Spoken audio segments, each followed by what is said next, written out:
Talk Radio. Give it some lip. Talk Radio. Evening, dear listener.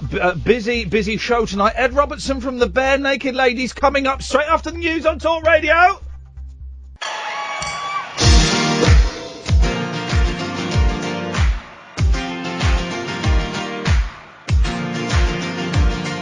Struck by lightning sounds pretty frightening, but you know the chances are so small. Hit by feet, see nothing but a feeling. Any chance you're gonna find at the mall. But it's 23 more to 1 that you can fall in love by the end of this song.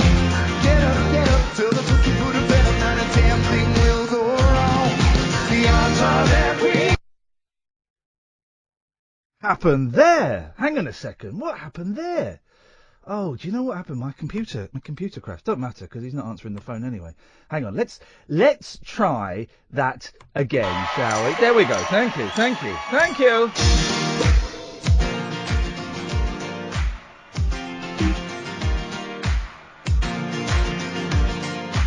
struck by lightning sounds pretty frightening, but you know the chances are so small. Hit by feet, see nothing but a feeling. Any chance you're gonna find at the mall. But it's 23 more to 1 that you can fall in love by the end of this song. Get up, till the bookie put a bet on not a damn thing will go wrong. The odds are that we will probably be alright. Odds are we gonna be alright. Odds are we gonna be alright tonight. Odds are that we will probably be alright. Oh man, we got there in the end. Yes, my computer decided to crash and freeze, but there we go. That's odds are. That's from the new album that's not yet out by the Barenaked Ladies. Man, what a thrill! It's only Mr. Ed Robertson on the line. Good evening, Ed. Oh, Ed. Ian, yes. How are you? I'm good, thank you, man. How the devil are you? You all right?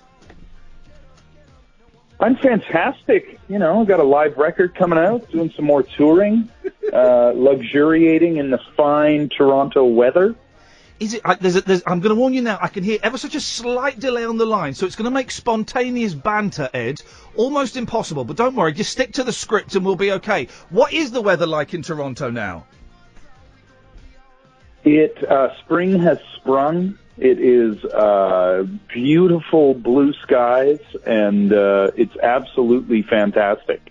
Now, I've only been to Canada once. I went to Montreal, where I had the tiniest part in a really awful film with Angelina Jolie. Is Montreal anything like Toronto? I would say only in that it is a large, bustling city, but I feel that Montreal feels a lot more like a cool European city, and Toronto is very much a big Canadian city. Montreal does that thing where it thinks it's cooler than it actually is, and they have that because it's French Canada, which blew my mind. When I went there, and if you don't even make an attempt to speak French, like in France, they kind of look at you, they look down at you. You will be punished if you don't at least make an attempt. It's worse, though, for Canadians, because we all should know how to speak French, because we study it mandatorily in school. And I have found that if I make more than a little bit of effort, it actually does come back to me. Do you have to learn it? Because I love Canada. It's like America, but without all of the war. Do you have to learn French? Because half of it's kind of French and half of it isn't. Do you all have to expected to know it? We all have to study it. We don't all have to learn it. Good for you. But for you. It is a mandatory part of the curriculum for about 10 years of study. Now listen, so I would say, Ian, j'ai étudié le français dans l'école pour 10 ans, mais je ne speak very well. We all learn French here, right? But always supposed, and again, I stopped at j'ai 12 ans. So I can say I'm 12 years old, which it was 30 years ago, Ed. I'm lying in French. Yes. And it's kind of a creepy lie as well for a 42-year-old man to pretend to be 12. We don't really dig that. Listen, Barenaked Ladies. It happens every second of every day on the internet. Exactly. The internet is a very, very naughty place. Barenaked Ladies, man, I love you guys.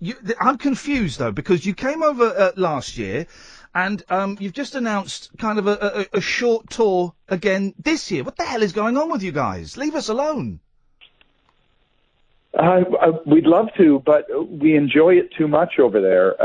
It was really at the end of the last tour when we were doing the London show. We said, we've got to get back here sooner because these shows are so fun. And understand that us traveling over there is basically a financial loss situation for us. But we love the crowds over there. We love playing over there. So our agent of 114 years now, Jeff Neal, who's been working with the band since the late 60s, we just corralled him and said, we want to get back as soon as possible. And that's what became this tour. I'll tweet all the dates and do all the dates in a bit. But Glasgow, it's September, isn't it? And it's ending September the 9th, Friday, September the 9th in London at the Roundhouse. I'm coming, man, and I'm bringing my two boys. My 6-year-old, it will be his third ever gig, and my 4-year-old, you are his first ever concert. So no bad language, and make it good, please. Well, you'll have to explain to both of them that it's all downhill after seeing us. I mean, they may want to wait and see a couple of, mediocre shows by comparison first. My eldest, his first show was the Monkees. We're going to see Brian Wilson in May, and then it's you lot. So you've kind of got a lot to live up to. The first one, the youngest one, he's not seen anything. So, you could just stand there for an hour. He won't know any different. That's the holy trinity of modern music right there. Let me play you this. My boys genuinely love you, right? And they love all of your stuff, not just Snack Time, the kids' album. They love all of the stuff. But we've just had an Easter holiday here, 2 weeks with the kids, and I've been doing a lot of driving around. And as soon as we get in the car, the first thing they say is, can we have another postcard? I say no. The next thing they say is, and I'm sure you'd appreciate that. The next thing they say is, can we have this? Oh, hang on a minute. Now my computer's crashed. Hang on a second. This is them. Hang on. Oh, can we have total silence for once, Dad? Can we, Dad? Can we have total silence? No, hang on a second. Let me get this. But basically, they love you, and your songs, they're just brilliant pop songs that they kind of have. I made a mistake of saying childish to "They Might Be Giants" once when I meant childlike. Your songs kind of have a childlike quality about them. A lot of them, don't they? In that they're able to absorb so much awesomeness and grow so quickly. Is that what you mean by childlike? That's what I mean. It's not an insult. It's a compliment. They Might Be Giants were furious with me when I said, well, some of your songs are quite childish. Hang on a second. This is what we've had to... I blame you for this. Hang on. 7, 8, 9. I don't do the rest. There we go. That's one of them. And then this. The ninjas are deadly and silent. Flipping it. They're also unspeakably violent. They speak Japanese, they do whatever they please, and sometimes they vacation in Ireland. Then you think it's finished. The ninjas are deadly and silent. They're also unspeakably violent. They speak Japanese, they do whatever they please, and sometimes... And if you tear off their masks, they'll be smiling. I don't know, Ed, if that's necessarily the kind of positive image we should be teaching our youngsters about an ancient underground army of Japanese warriors that killed people. It's, there is a depth to the cultural reference, but we're just using it as a fart joke. So you had the album out last year, and the name is... I've just played The Odds Are from it, and I can't remember what the name of the blooming album is.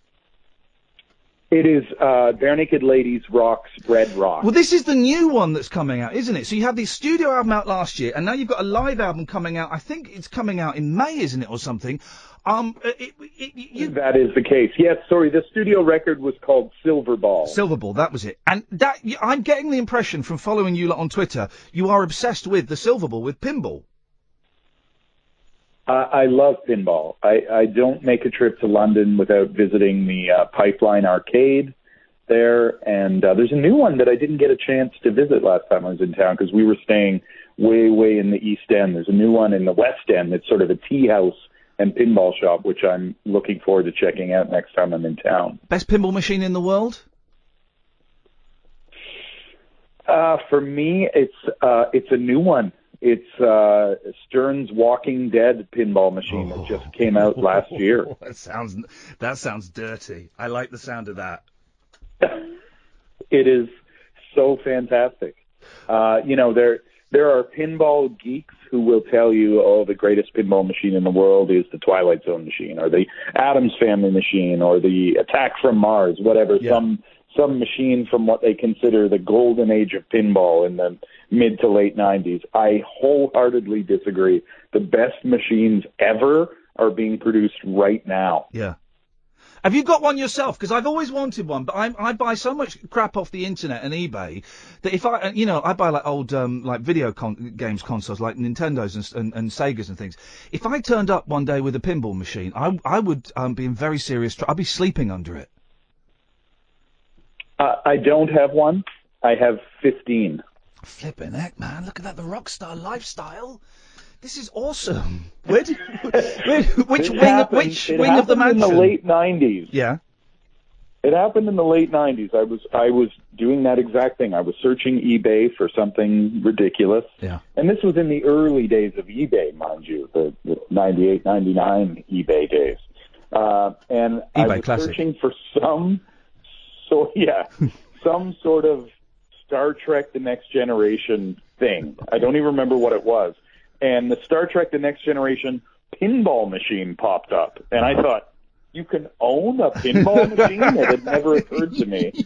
And so I placed a bid, and I won a no-reserve auction, and I bought my first pinball machine for like $600.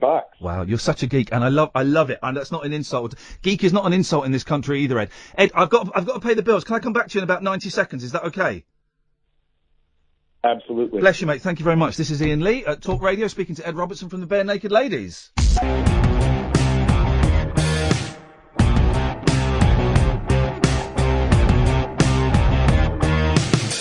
I'm a little bit worse for wear, got a little bit more grey hair. This is Iain Lee on Talk Radio. That's the Barenaked Ladies, Get Back Up, from the excellent album Silver Ball. Ed, how do you, Ed Robertson from Barenaked Ladies is on the line, how do you still manage to churn out, and again, churn sounds like an insult, I don't even like that, but such good pop, it sounds awful, doesn't it? How do you keep churning out this rubbish?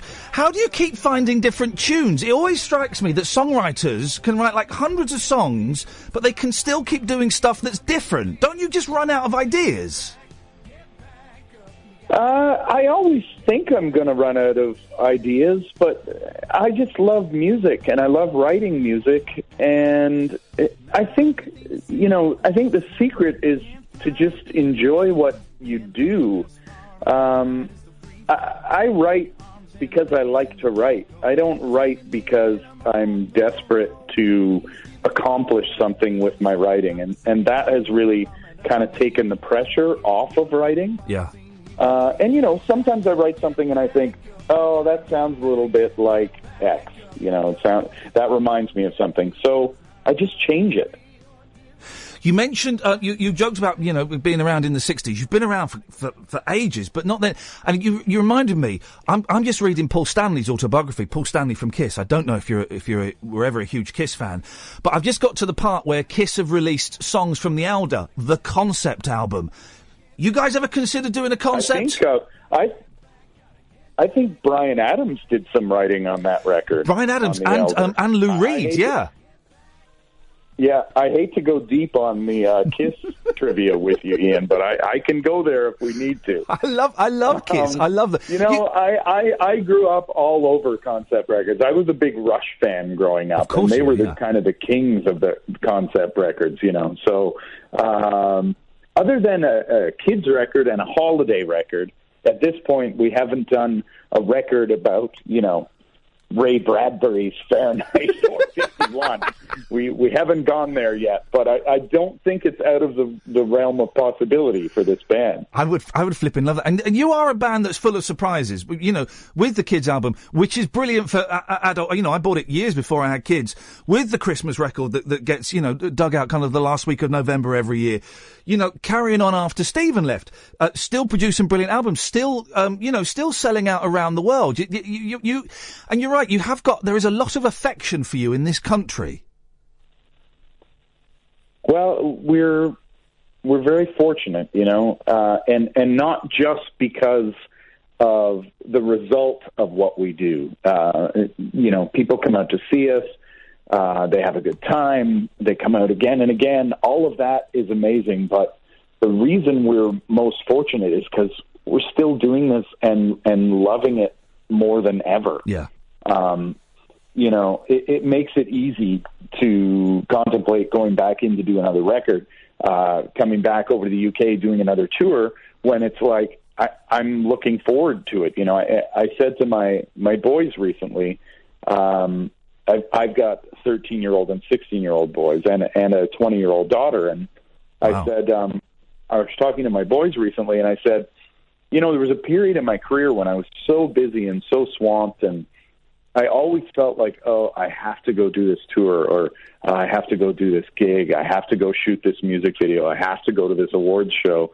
And now, at this period in my career, I'm always feeling like, oh, I get to go on tour. I get to go do this award show. I get to go shoot this music video. I'm like, I just feel very grateful that I'm still doing this.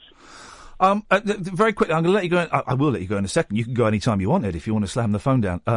Two final things. I noticed that the excellent Howard Jones is supporting you on that side. Are you bringing Howard back over here? Because we miss him. I would love that. I don't know who the opener is going to be on the UK tour as of yet, but I am so looking forward to... we've got Howard Jones and OMD on the American tour. For a pair of opening acts, man, that's amazing. I know. The 18-year-old in me is losing his mind right now. Well, tell them, and tell Howard Jones in particular we love him. I will tell him. My wife actually saw him last year, and it was my wife's suggestion to try and get him for the American tour. You know, last year we had Colin Hay out with us, and it was such a great fit. And my wife went to see Howard and said, oh, he really reminds me of Colin. He's just a wise guy. He's really been there. He's had big hits, but he's still got the voice. He's still a great performer. And he's got loads of amazing stories, so I can't wait. And finally, how cool was it? And you've been asked this a million times, and I try and do questions that people haven't been asked, but you know what? I don't care. How cool was it, and I watched it again tonight, when you got to sing with Chris Hadfield on the International Space Station? He was on the space station, you were on Earth, and you did a duet together. That must have been amazing. It is one of the absolute highlights of my career. It was an incredible thing. First of all, just to be asked to write a song with Chris, who's an amazing guy.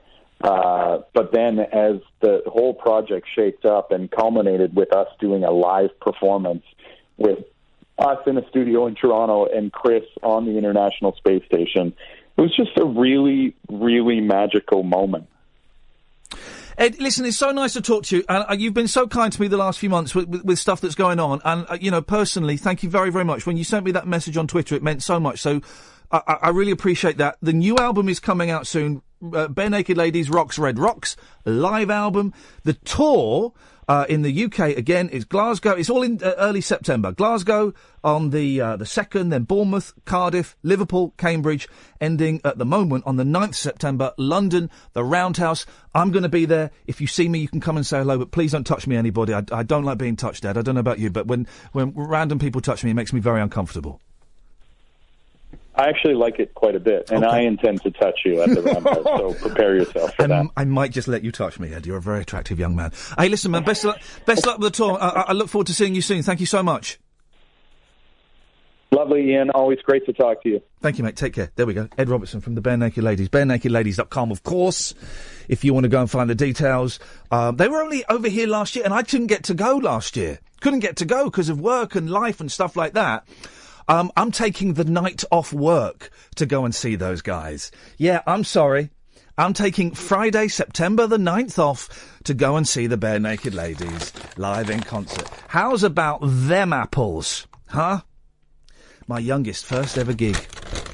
That'll learn him. What a lovely bloke. Thank you, Ed. I really appreciate that. Right. So, how is the show going to work tonight? It's going to be an interesting one, or it might be a dull one. We just don't know. Kath, come and join me. I suspect... there's the papers. I suspect it's going to be hard work tonight. It's a brand new radio station, ladies and gentlemen. It's week 5. Week 5 of a new show on a new station. And we've had loads of people calling up, which is great. And we've had loads of people calling up that followed me from the BBC, that followed us from the BBC, that followed me from LBC, from Absolute, from all these places, right? And that is great. And I appreciate nearly all of those calls. Yeah. There are one or two of them you think, oh, geez, not you. But you'll never know because he's such a pro. They're all sat at home now thinking, does he mean me? Does he mean me? Well, if you're thinking that, yes, I do. I would say if you're not thinking that, then it's definitely you. But it can't be me because I'm not thinking it. It's you. There we go, exactly. Do you know what I want to hear tonight? Yeah. Girls. More girls. Girls, girls, girls. Okay, name, how many songs can you name? All right, let's play Girls, Girls, Girls Poker. Okay. Well, I'm not even explaining what the concept of the show is yet. We'll do it in a bit. I'm in no rush. Some girls, Rolling Stones. No. Girls, songs where the title is Girls, Girls, Girls. Boom, go! Did Elvis do one? Girls, Girls, Girls. Nope. Was he in a film called Girls, Girls, Girls? Nope. I can't play it. Okay, well, I can name 2. Does that mean you win? Yeah. Go on. Oh, no, I can't. I can only name 1. You still win because I can't name 1. Because the song I was singing, Girls, Girls, Girls, was actually Boys, Boys, Boys. I'm looking for a good time. Whatever happened to her? I bet she's sagging now. Some stuff. Yeah. Oh, really? What? Is she dead? Stuff. Sabrina. The teenage... She was a witch, wasn't she? No, her aunt she's 40. Sabrina follows me on Twitter. Yeah, she's... The teenage witch. Yeah. Her aunt was sexy. Which one? Your mum. There was one with a husky voice. Yeah, that one. Yeah, she was. So what happened to Sabrina? Not the teenage... Is she dead? No. Sex scandal. Bungy party. Bonky party. Some stuff. What? Some Drugs? Stuff. Let's just say she was looking for a good time. She found one. Wowzers. I was thinking of Girls, Girls, Girls by Motley Crue. Okay, well, good. You win. So, the way tonight... And what isn't... By the way... isn't Ed Robertson the nicest guy in the world? He looks like my Spanish boyfriend. Oh, Catherine. Javier. Catherine. He does. Hey, when I got... Here's the thing, guys. When I got shafted by the BBC... there we go. Kath and I... 2 weeks... It was 2 weeks after it, wasn't it? 2 weeks after, because that was when my boss decided to call me. For the first time since... Your ex-boss. Got the boot. Yeah. We went to Slovakia to talk to some... Oh, am I allowed to say now that we got paid for that? Okay. Well, I did anyway, to talk to another radio station over there. And while we were over there, I came rushing down, it was really exciting anyway, and I came rushing downstairs into the hotel lobby and said, "You'll never believe who's just messaged me sent me a direct message on Twitter." You went, who? It's Ed Robertson from Barenaked Ladies, and he's given me his phone number, and he's given me his email address. And you were understandably proper miserable at the time. Yeah, and your little face lit up. It was wonderful. And he sent a message saying, "You're a good man. The interview that you did with us, the best interview on that tour. It may or may not have been, but he said it. You know what I mean? If there's anything I can do to help you, ask. And if we're ever nearby, call us and we'll get some tickets for the show." Yeah. That's what I did. Was that before or after you stood in that cupboard? Because you get the thing. That was after the cupboard. Yeah. After the cupboard. So the Barenaked Ladies. Some people go, Barenaked Ladies. They're brilliant. Oh, jeez. All they know is "It's been." That's the only one they know, right? Which is a brilliant song in itself. Mm-hmm. I went off them a little bit when that came out because I felt that my band had sold out. Oh, really? They hadn't sold out. You just heard the song a lot. They were a pop band, but they're flipping brilliant. They have not done one dud album, and I can say that with hand on heart. They've done some that are better than others. The worst, Their worst album... You're really brave now. You've spoken to him, aren't you? I would say he's this not to his listening. face. I said he churns them out. Yeah, and then you retracted heavily. Well, I'll retract this. Go on then. Their worst album is good. Do you know what I mean? Yeah. Their worst album is good. Whereas even the Beatles did. The Beatles... All right, let's play Bad... Are they coming on? Yeah, go. You rack them up. We'll explain the concept. It's new callers only. I'll explain it all in a bit. 0844 499 1000. Let's play Bad Beatle album poker. I don't know. I don't think I can play it. Why? Because I can't say it. Right, okay, well, I'll call two. Go on. Let It Be. Are you being deliberately obtuse? No, Let It Be is not a very good album. Paul McCartney hates it. Oh. Because you know why? That would make me like it. Because Spectre sprayed his seed all over it. But he was good. Spectre was good. Yeah, Spectre murdered someone. Yeah, okay, he wasn't good for that. Spectre sprayed all over it. It was Paul wanted it to be stripped down, acoustic. He wanted it to be like MTV Unplugged. He wanted all together now. No. But la. No, but what he didn't want was a choir of angels singing on the long and winding road. Awful choir on there. Awful. That Spectre did that. And it's so much so that when Phil Spector was inducted into the Rock and Roll Hall of Fame in 1994, Paul McCartney walked out of the awards. Wow. Walks out of the awards. Didn't want anything to do with him. But he was still so angry at what Spector had done to Let It Be. The other Macca nurses his rage, doesn't he? The other Bad Beatles album, I'll tell you after these short ads. Ooh. Can you stop bullying them? They're doing it now. Come on, gosh, share. Look at that. You can watch the show Thank you. You can watch the show as well as listen on periscope.tv/Iain Lee, or go to talkradio.co.uk. Beatles for Sale. Right. Terrible album. I don't think I've heard it. They'd run out of steam from their first period, and they didn't have... There's loads of covers on there. It's not very good. What's on it? Babies in Black. That's quite good. Oh dear, what can I do? Babies in black and I'm feeling blue. Tell me, what can I do? Hey,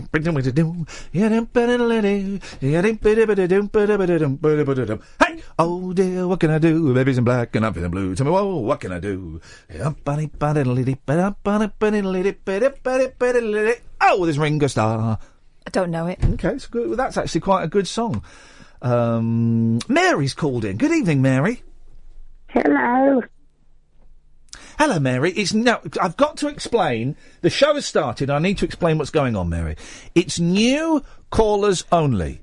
So, I am a new caller.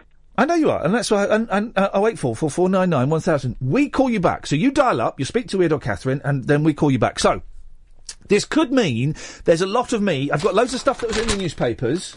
It could be there's just a lot of me waffling on, and I'm happy with that. I'm pretty confident you're going to get some new voices like this one, Mary's new voice. It's a new voice. Alan told me to call you yesterday. Who did?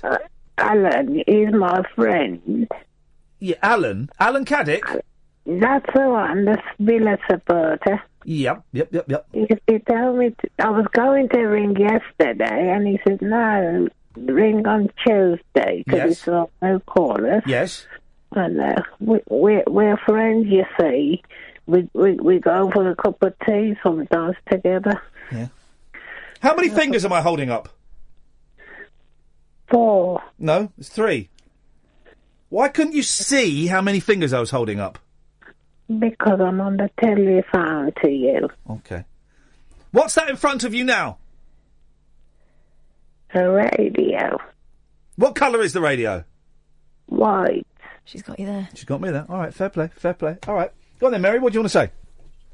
Well, I just wanted to say you do a brilliant show. Thank you, you're right. This is what I wanted to talk about. I remembered it now. Well, how brilliant you are. No, memories. I was listening. So I listened to an album, right, that I have not listened to since I was... I've probably not listened to it for 22 years. Okay, it was big when I was 17, right? I've not listened to it for 22 years, right? And I listened to it. I bought it again because I'm hoping to get the guy on. The Lars. Oh, yeah. The Lars. Oh, yeah. And I listened to it. I had it in the car today. And suddenly, I was back in the packing area of B-Jams where I used to work, and I was taking the cassette of that album out. I'd actually bought the cassette. Didn't even tape it off the vinyl. I bought the cassette, cracked case. I took the cassette out and I put it into the Geno's cassette player we had there, and I closed it. And I could even feel on my Peter Pointer the nodules on the play button of the cassette player. The memories, I could feel it, and I was driving, but I was stood in that area, and I could feel the cold behind me and hear the shop out by the right, and I was there. So the question is, Mary, what is memory? Well, memory in your brain, isn't it? Well, it is, but what is it? What is it? How did that album, let me finish, how did that album transport me back through time 25 years? I was 17 years old. Well, you should know that, shouldn't you? Well, no. I'm asking you, Mary. She's a tricky one. Well, you probably yesterday you were saying, wasn't you, that sometimes you're reading something and then it just pops up in your head. No. Oh, well, yeah. Is everything all right, Manny? Pardon? You're good. You're good. Thanks for calling, Manny. Mary, I mean. Mary. Yeah. Mary. 0844. And that's probably as good as it's gonna get. New voices only. 084. And I don't mind if no one calls it. And the thing is, if no one calls in, people go, oh, it didn't work. I didn't work, and the station's rubbish. And it shows rubbish, and it didn't work. I must go on Digital Spy and share that. But the thing is, if no one calls in, I would consider that a success. So don't call in, actually. No, I wouldn't. But if people don't call in, fine, all right, well, that's interesting, and we'll try it again in another couple of months. In fact, if people don't call in, we will try it again in 2 months' time to see if there's any difference. I would like to hear new voices. I would like to hear more women calling in, like Mary, and thank you so much for that. You could really sense her ovaries. A real sense of ovaries. How many ovaries does a woman have? 2. Okay. Really? Mm. I need to make a phone call in the next break. So people call in, that's great. And what happens is, there are lots of people who listen at home and go, oh, I must call him one day. I must give him a call one day and tell him I think he's an idiot or whatever. Okay. Or someone's listening and go, I know what memory is. I know how you can hear. I know how memory means you can feel something with your finger when you're not even touching anything. What could you smell when you were pressing that? I couldn't smell anything. Oh, right. Wasn't a very good memory then. No, I was there. The sound, it was the feeling of the little bumps on the play button. 084. So anyway, we're all over the shop, and that is kind of what the show is about. And I know it's always weird to start a show with a guest. Deal with it. So new callers only tonight, please. 0844 499 1000. You can just phone up just to say I did it. You can phone up to talk about anything you want, and I will sit here and I will talk about stuff, and you can call in about that stuff if you want, or you don't have to call in about that. You can call in about anything, or if you want to have a game of iPod roulette, I think I've got my iPod in my bag. Whatever you want to do, man. Tonight's show is going to be ramshackle. Tomorrow's show is going to be ramshackle as well. Yeah. Buckley's coming in. James Buckley's coming in. Jay from the In-Betweeners. Maybe I should stop calling him that. The thing is, because I try not to say, like Ed from the Barenaked Ladies, or it's Mickey Dolenz from the Monkeys. I try not to say that. Yeah, but then people join us late and they don't know who we're talking to. Well, exactly. It's a really good shorthand, isn't it? Yeah. What I don't do, I did it with Tommy James. No, I didn't do it with Tommy James. I don't play the greatest hits when they come on. It would have been easy with Ed to have started off with one week. Started off with that and then finished with $1 million or something. Would have been easy. No, I played a track from the new live album. I played my kids singing obscure songs from their kids' album to him. Beautiful. And I love doing that. And generally, John Sebastian. If you're new to this show, you miss John Sebastian from The Loving Spoonful. John Sebastian, now they're calling him. John Sebastian comes on. It would have been so easy to play, got a day for a daydreamer. Hot down around the city. You didn't play him, did you? No, I didn't play that. I played one from his obscure 1978 solo album. First thing he said was, thank you so much for playing that. He wasn't expecting that. No. He was sat there going, all right, honey, let's have a bet. Is it going to be Summer in the City or Daydream? Oh, my God, it's one off the 78 album. Beautiful. Beautiful. Yeah. Tell you what we're going to do. We're going to take a quick break, and I can see the phone calls racking up. Rack those three up, please, Ed. 0844 499 1000.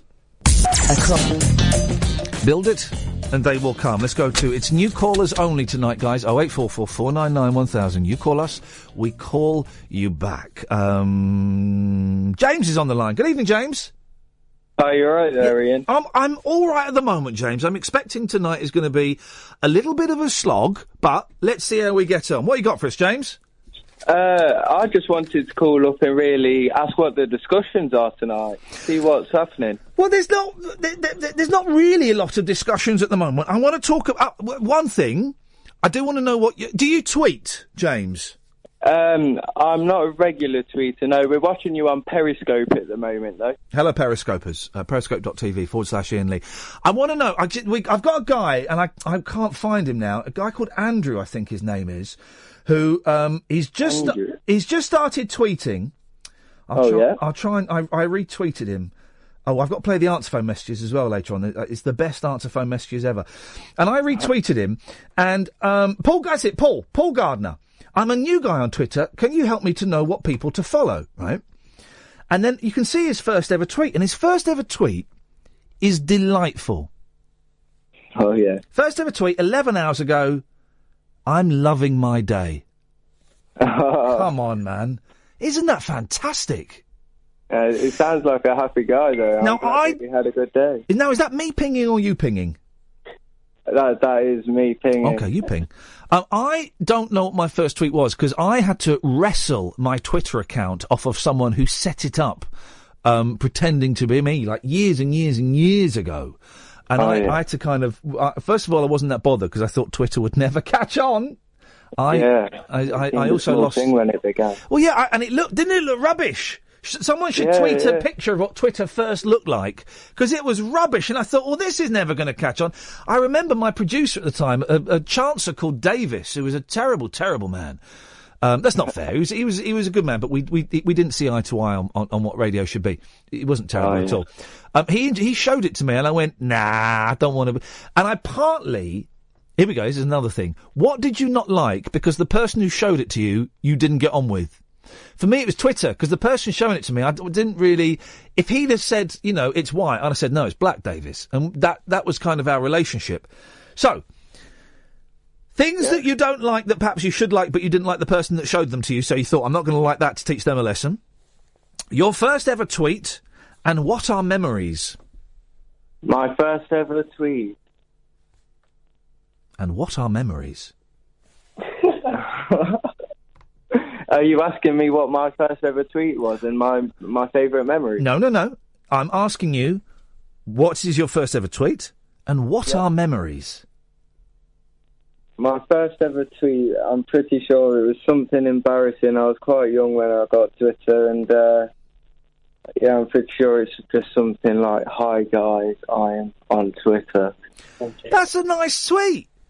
That's a nice tweet. The thing is, how old? Can I ask how old you are, James? I am currently 22. Oh, flipping it, man. I know. Ding! I'm growing up. You've got it. No, you've got it all ahead of you, man. And this sounds like a patronising old fart, right? Because I'm 20 years older than you. But when you're a fat, grey-haired 42-year-old man who's on their last chance saloon because everything has gone tits up in their career, you'll be speaking to a 22-year-old and going, "Oh man, don't muff it up, James. Don't muff it up." I'll make my way. What do you want to do? What do you do? I currently study radio and television. Hey, Mickey Mouse, I like it. I nearly said, what do you want to be when you grow up? That's how old I am compared to you. So what do you want to do this nonsense then? I'm interested in radio, but I'm really not sure what I want to do. I'd really like to venture into video, maybe. Oh yeah. It's what do you mean video? Like pop videos, monkey videos. What do you mean? TV, but monkey videos. I won't mind going with Nat Geo. I think being a cameraman for them would be quite an honour. Well, I said monkey. You heard monkey. There's a Freudian slip if ever there was one. Well, James, TV's fun, right? I did TV for a little bit, and you won't remember. God, you would have been so old. You'd have been 7 when I was big on TV. Big. I mean, big in inverted commas, in italics, and, you know, with much irony. You'd have been 7 years old. Yeah. Where did it all go wrong, James? You still not told me what memories are. Memories, I think memories are just things we hold on to, moments that we hold on to. We like to look back at them and reflect on them, and they are. But how do we? Right, I was listening to an album today that was released 3 years before you were born. Yeah. And I could feel on my finger the little nodules on the cassette player, when I pressed play. It was Gino's cassette player in the back of B-Jams. Now, several things in that sentence will be a foreign language to you. Cassette player, B-Jams, all of these things. But how could I feel it on my finger? How can you feel the cassette player? In a memory. In a memory. Well, it's kind of an inception sort of thing. I think there's some people that believe when you lucid dream, you have to press hard onto your hand, and if you push through, then you're dreaming. But if not, then you know you're awake, I guess. James, how's your first call been? Has it been, for those people that are nervous to call in, has it been all right? I am quite nervous. I'm not going to lie to you. I've been very nervous this whole call. I've been very tense. I don't really know what to say. Mate, you've been... I'm trying to go along with it. Mate, you've been on for 10 minutes. I've enjoyed our conversation. You've done brilliantly. Oh, I'm glad that you've enjoyed it. I've enjoyed it too. Nice one, mate. And you're it's an experience. It's an experience. I can hear your mate giggling in the background. You called and they didn't, James. You win. All right, thank you, Ian. Take care, mate. Ta-ta. All right, take care. Bye-bye. There we go. I think this is going to work. I think this is going to work tonight, guys. This is going to be much better than I anticipated. Thank you, James. He did brilliantly. He was nervous. I didn't notice. I noticed at the start, but I didn't notice at the end. 0844 499 1000 is the telephone number. You call up, but the moment you'll speak to Id, he'll call you back. Adam's on the line. Hello, Adam. Oh, hi there. How you doing, mate? Yeah, not too bad. I thought I'd contribute by calling in. First time caller. Well, it's very nice. I suppose I've got to ask the question, how long have you been listening? Since I was 14, so about 10 years ago. I started listening to you. Do you know what today's show is going to remind me that I'm old? That's what it's going to do, that I'm old and I'm fat and I'm past it. That's what I'm feeling. But actually, this is not the first time we've spoken. Uh-oh. Even though this was the first time caller, you swore at me on Xbox and deleted me. Not recently, was it? No, this was about 9 years ago. Yeah, explain okay, good, because I've been doing that this week as well. Some things never change. What were we playing? So what happened? It would have been Rainbow Six, wouldn't it? You wouldn't. Yeah, Rainbow Six. Of course it was. And I managed to work out your gamer tag by speaking to people on your Iain Lee chat room. Oh, yeah. So I was getting very sweet with people, yeah. flirting with people needed to give me your gamer tag. Yeah. Added you and joined the game. Yeah. Uh-oh. I said your name. Oh, no. And you swore at me and deleted me. Just for that? Well, I killed you. I team killed you. So, you twit! So I didn't kill you because you said my name. I killed you because I blocked you because you team killed me. Yeah, and that, yeah. But, yeah. Then did you teabag me after that? No, I was laughing. I started saying your name like Iain Lee, and you deleted me. Wow, we didn't have a word for it then, but back then you were trolling me. 14-year-old trolling you. Well, 15. You invented trolling. Well, Adam, I would like to apologise for being so crap at Rainbow Six that I allowed you to team kill me. And if you ever came on again now, you wouldn't team kill me because I'm really good at it, and I would team kill you. Fair enough. One thing I would say, I was quite upset that you gave your gamer tag out a couple of weeks ago to some random guy on the radio. Mate, that was 10 years. It was 10 years ago we had beef. Get over it. If anyone... No, I mean, 10 years ago, you wouldn't give out your gamer tag easily. Do you know what I did? I did, actually. For those who don't know, we're talking about playing games, like video games on the Xbox, and there is a way, because there'll be people listening, Adam, who don't actually understand this, and there is a way you can find, you don't use your real name on there. I think I was using the Mickey Dolenz at the time. I made the mistake of actually giving out my gamer tag on air, right? And I went home that night, and I had about 100 friend requests. And and some of the people were nice, but some of them were idiots, and it was a terrible mistake. If you want to are you still on Xbox now, Adam? Yeah, unfortunately so. Yeah, I haven't grown up. Add Michael. I'm Michael Nesmith. Add me. I'll meet you on Rainbow Six. I will destroy you. Sounds good. I will destroy you. Do you know what memories are? Have no clue. This is the thing. Because okay, here's another question. How come we can hear our thoughts? Who's doing the talking? Your brain. Brains can't talk. Self-conscious. Yeah, well, but why does it sound like me? My one doesn't sound like me, does it? I'm not too sure. All right. Well, to be fair, like, when I hear my voice back, it doesn't sound like how I presume it sounds. Yeah, that's true. Whenever I listen to a clip of yesterday's show, I hate listening back to me, and I listened to a clip of it, and it was in my head I sound quite posh, and in real life I sound dead common. Yeah, I think I sound pretty cool, but hearing my voicemail or all right, whatever, just be quiet. Right, think a sentence in your head, but don't say it. And then I want you to tell me try and tell me what the voice sounds like, if it's your voice or someone else's. So go on, just think something in your head. Okay. Yeah. I think it sounds like me. Nice one, Adam. Thanks for calling, mate. No worries. Take care. Oh, well, one second. Oh yeah, go on. Second. Can I just quickly do this? I've been waiting for 9 years to do this. Oh, here we go. Pradeep. Do you want a competition? Do you want to do it properly? Yeah, go on. All right. I haven't done this for a while. I've got to stand up to do it these days. Okay. Hang on a second. I need. It is that we've had more phone calls tonight than we've had since we started. Id, can I have a second? I need you to say 1, 2, 3, go. One. No, not yet. I've got to get ready. You ready, Adam? Yep. 1, 2, 3, go. You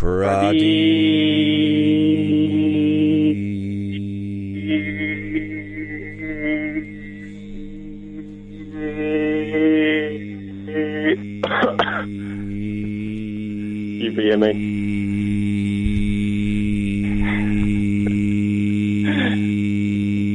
And I'm going to stop there, Adam, with plenty of puff left. You waited 9 years. Thank you for calling, Adam. Ta-ta. No worries. There we go. Ed's looking at me. He's like, what was that? What the hell was that? No, Kath's explained it to me. The first week when you guys did it, I was like, okay, what's going on here? What have I just joined? 0844 499 1000. There's a nice lot of calls coming in. I'm keeping a little tally of how many we've got. We've already had 3, if we include Mary. And that's 3 more than I was expecting it to be. And I can see a few familiar names calling in. You've got to be clever. Mark's on the line. Good evening, Mark. Hi, Ian. How you doing? I'm all right, thank you, Mark. We've never spoken. We have. Oh, God. When did I swear at you? That seems to be the theme of the evening. Well, I'm a new voice. I've never phoned in before. I've listened to you for donkey's years, to be honest. Absolutely donkey's years. Yeah. But I'm 43 years old. I'm as nervous as a kitten.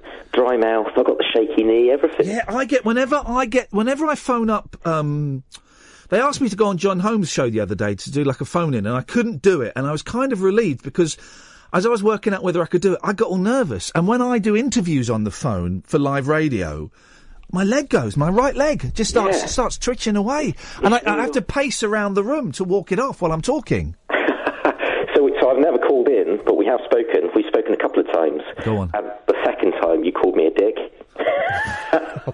I spoke to you after a couple of your shows. One in Swindon and one in Bath.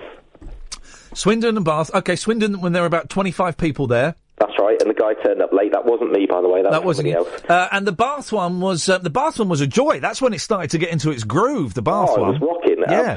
Absolutely spot on. The one in Bath. Why did I call you that? Horrible word. What were you doing to deserve that treatment? Well, I did deserve it. I have to say, I did deserve it. I was the guy who I took my 14-year-old daughter, and she was desperate to speak to you in Swindon, and I hogged the conversation. Oh, yeah, you did.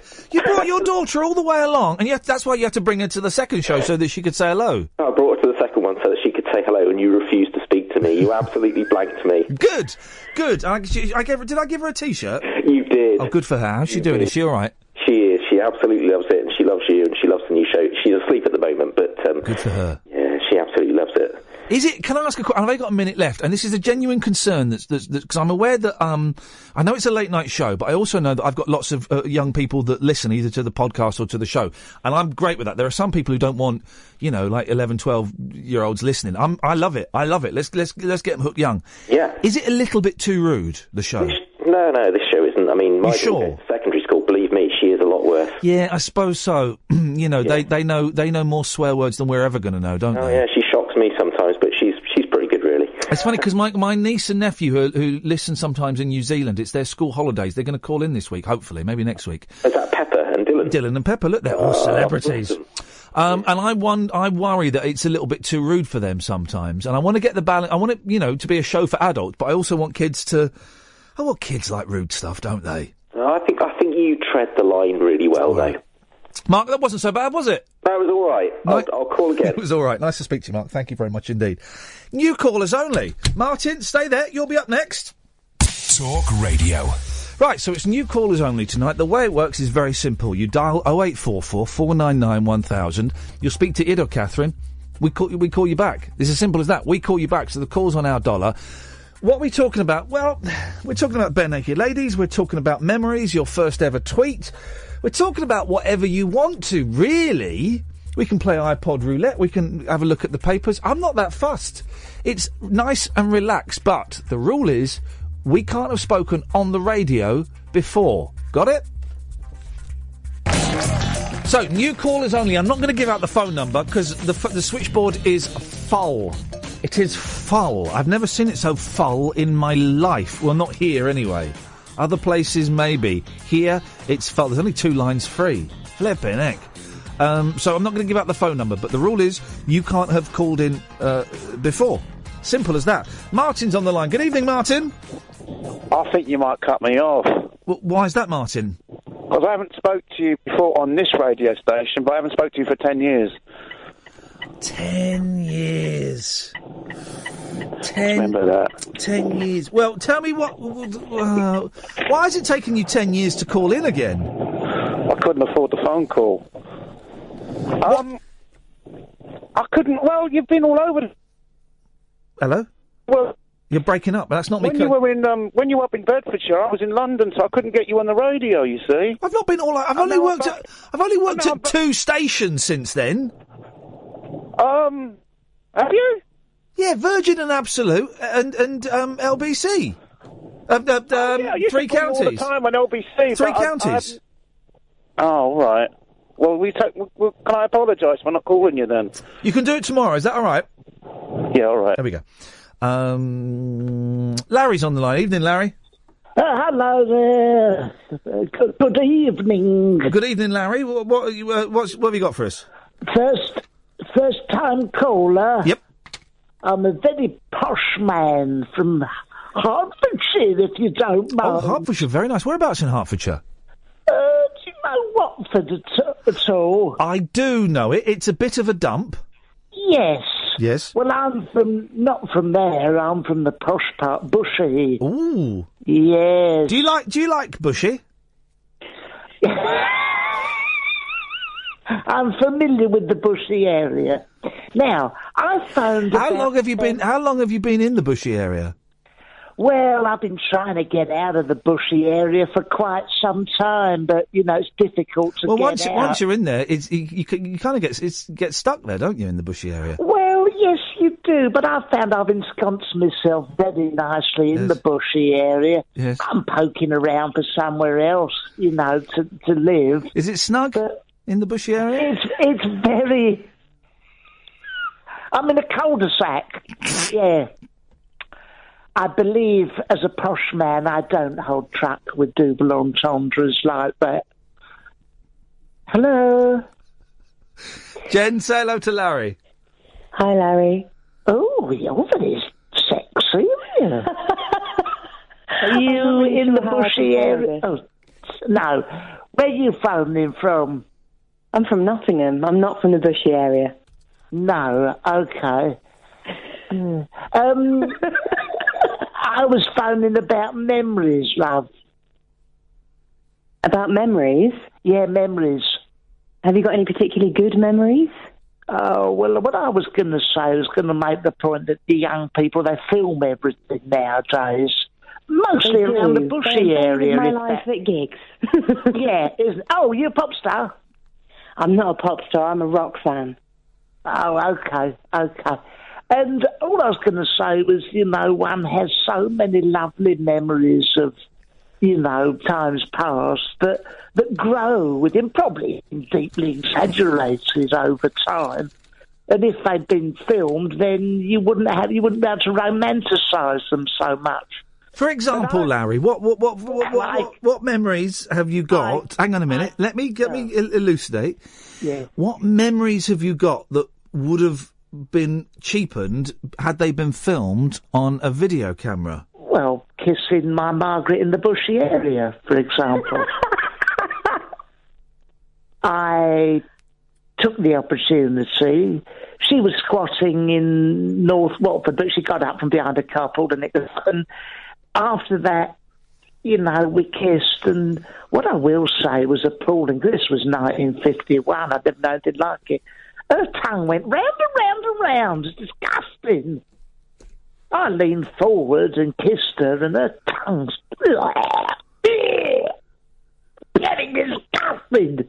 Went all round in my mouth. Absolutely revolting. But, since then I said, stop that. A simple peck on the cheek would do. And that's it. And once, when we went on the Underground, I kissed her all round the circle and right up the Hammersmith and City. It was lovely. I didn't use no tongues. If I'd filmed it, I wouldn't have to be taking back my hypnotherapy to erase this horrible memory from my mind. And then I kissed her. Oh, and then I kissed her. I got a blister. You normally have to ring an 090 number for this sort of thing. Yes. But it did go round and round, and it was appalling. But now you've settled down in the bushy area? Well, yes. I think I probably, I'd like to spend my last days in the bushy area. I'd like to be buried in the bushy area, really. I have been on more than... Anyway, I will say goodnight, because I think... Why have you never called before, Larry, very quickly before you go? I didn't like to. I've heard other people, some silly old sort occasionally rings in. I don't know whether he's been in the bushy area himself, but... Not for something. If you're referring to Barry from Watford, I think we've managed to work the phone system here. Yes. So that he's blocked. Okay. So he can't get on. Well, let's hope he buggers off. Exactly. And I don't think he's going to be around for much longer. I'm not saying we're going to have him murdered, but he's on his last legs. Well, he's somewhere with his head down in the bushy area. Okay, well, that's absolutely wonderful. Thank you. Right. Bye-bye. Thank you, Larry. Ta-ta. Wow. Well, Jen, there's hello. There's an eye-opener for all of us, huh? He was quite a shy and retiring fellow, wasn't he? Wasn't he just? I'm sorry that your first call had to you had to listen to that. Jen, you've called in. Why have you never spoken before? Why have we never spoken? Well, I just haven't. I always like listening to people such as him. It's a bit intimidating for having to follow that act, I must say. Oh, no, it's not. But you have you been listening for a while to me? I have, yes. Right, well then you'll know that it's all kind of very relaxed, and there's no pressure to perform. And this show, more than any of the others, I think, is kind of it's like a nice, friendly atmosphere. I think that's what I'm aiming for, it to be friendlier here than it's ever been before. It is. We had a giggle. That was definitely an icebreaker. That's all I'm saying. As far as icebreakers go, he's nailed it. So he needs the checks in the post to him, as far as I'm concerned. Is there anything you want to talk about? Because the things I've got are your first ever tweets and what are memories. But if there's anything you want to talk about, you can. Or if you just want to say, do you know what, that was fun, I'm off, you can split, Jen. It's up to you. Yeah, we can talk. I think my first ever tweet was something about... because it was the 10th anniversary this year, so everybody was searching to see what their first one was. Yeah. And my first one was something like, I've got to be up in 4 hours, and I'd done a photo shoot the day before. Oh. So I was really excited about that. Twitter annoys me, right? I hated it when it started. When I was introduced to it, because Davis introduced it to me, and so I thought, if you like it, I'm not going to like it. And I couldn't see the potential in it. And then I kind of got really into it, and now I wish we didn't. Can't stop. Well, no, it's very Moorish. And today I was thinking, do you know what? I'm not going to go on Twitter. And then I tweeted something. I thought, I'm not going to tweet much. And then I was all over the shop tweeting nonsense. You get a bit twitchy, don't you? You start thinking, am I missing something? Is there breaking news, or I've got to share something? I tweeted you the other day, actually, to say that I liked your new Twitter bio, where you said you weren't a journalist. Oh.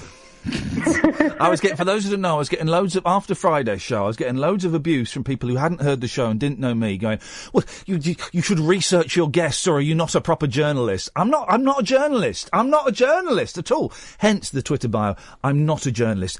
And then people start having a pot going, well, he's really living up to his Twitter bio. No, I'm not a journalist. I am. I can put that in mine. Actually, my Twitter handle's got the word journo in it, so that's all right. Well, yeah, that would do it. Do you? Here's one of the things I don't like about Twitter, and I've noticed a lot of the young bucks do it here, and I've noticed people do it at the BBC as well, like proper stuff.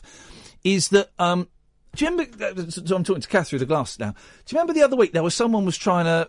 It might have even been Ricky. It might have been Ricky was trying to find a number in Washington. Was trying to get a contact in Washington. I don't think it was you, Ricky. Who works on a couple of the other shows. He was trying to get a number, get a contact in Washington because there'd been a shooting or something there. And he was firing off, and this isn't a criticism, this is just the way things are now, firing off messages to people on Twitter, journalists and people in Twitter. And Kath said, why don't you phone the Washington Post?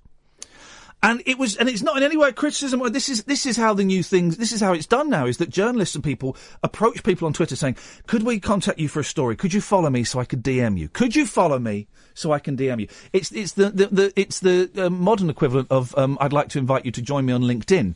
Could you follow me so I can DM you? And it just seems an odd way of getting in touch with people.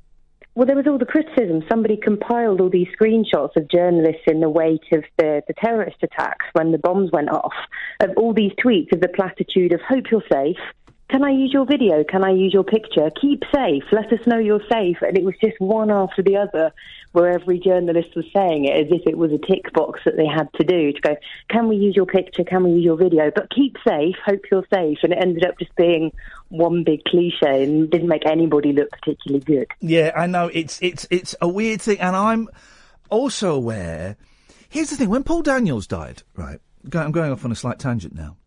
You go for it. I'm going for it. And Paul Daniels died, right? I didn't know the fella, never met the fella. I've met his wife a couple of times, and I did come dine with me with Debbie McGee. And I tweeted that I was a big fan of Paul Daniels, but I never met him, right? When he died, I found out he died because I got 2 text messages from journos at Sky News saying, sorry about the bad news. Would you be prepared to come on the air and talk about how you knew Paul Daniels? Sorry? What? Oh, he's dead, is he? Now, I didn't know Paul Daniels, but imagine if I did, and that was how to find out. That was how I found out, by a text from some random journo. It's not the most sensitive way of dealing with it, is it? If I thought that you were a friend, so that's not really something that you're taught in your ethics lectures. What kind of journalism do you do, Jen? What do you do? I've been a music journalist for 15 years. I write for music magazines. So I do all the rock, metal, emo, screamo, indie, you name it. But I also write for local papers as well, at the Nottingham Post and things like that. Hey, well, listen, it all pays the bills. It's all groovy. What music mags do you write for? I used to write for Enemy and Rock Sound, The Fly and Big Cheese, but now I mostly do it for Nottingham Post. I do BuzzFeed as well. I'm a regional writer for BuzzFeed. A bit of everything. No one pays for writing anymore, do they? The Post does. Does it? Post pays. BuzzFeed pays. Yeah, the clickbait pays. Well, BuzzFeed. I don't think BuzzFeed is the top 5 things you need to know about Kim Kardashian's breasts, isn't it? It's listicles, yeah. I did a list about can you speak Nottinghamshire slang with all the different phrases and things. But it's good, it's fun, it keeps me happy. I've gone back to uni as a mature student to go and do a degree, and I'm still freelancing on the side, so it keeps me busy. Nice one, Jen. See, that wasn't so bad, was it? No, it was great. Thank you for having me. Will you call again? Quite the act to follow. I will, Brilliant. definitely. Nice one, Jen. Thank you very much. Bye-bye. Ta-ta. There we go. This is working a treat. Look, 7 down. We've got hours to go yet. 0844 499 1000. Lee, Simon, Bill, Steve, Angus, stay there. Come to you after this. So it's new callers only. Okay, you can't have called me ever. I think we had a kind of a debate. I said debate. We had a guy who called me 10 years ago, and I decided no, that was inappropriate.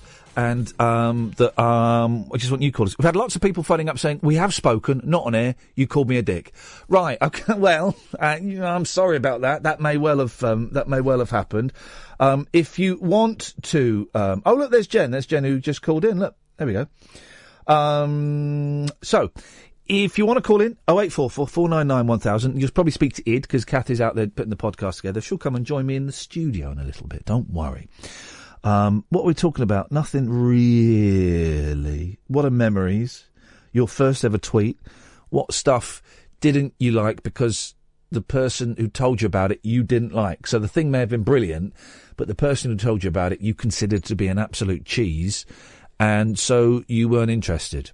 Complicated, convoluted. 0844 499 1000. Who's been on the longest? Lee has. Lee, you've been on for ages. Evening, Lee. Hi, Ian. How are you? Yeah, I'm good, thank you, mate. You all right? I am. I'm another one of these listeners who's been listening for decades but never actually phoned you. Isn't that interesting? Well, first of all, thank you, Lee, and all of the people that have followed me over from all the various places. What this show has been so far has been a nice joining of like all of the 3 major radio stations that I've worked at. I expected a few of the 3 counties people to come along, but we've had people from everywhere, from LBC, from Absolute, from there, all discovering us on Talk Radio, so thank you very much indeed. It's good. I mean, I remember the days of you racing James O'Brien and beating him. Yeah.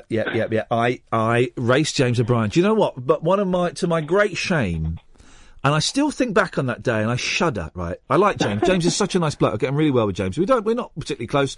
Every now and then I'll send him a private message on Twitter or I'll, just expressing some inner fear or something, or he'll do the same to me.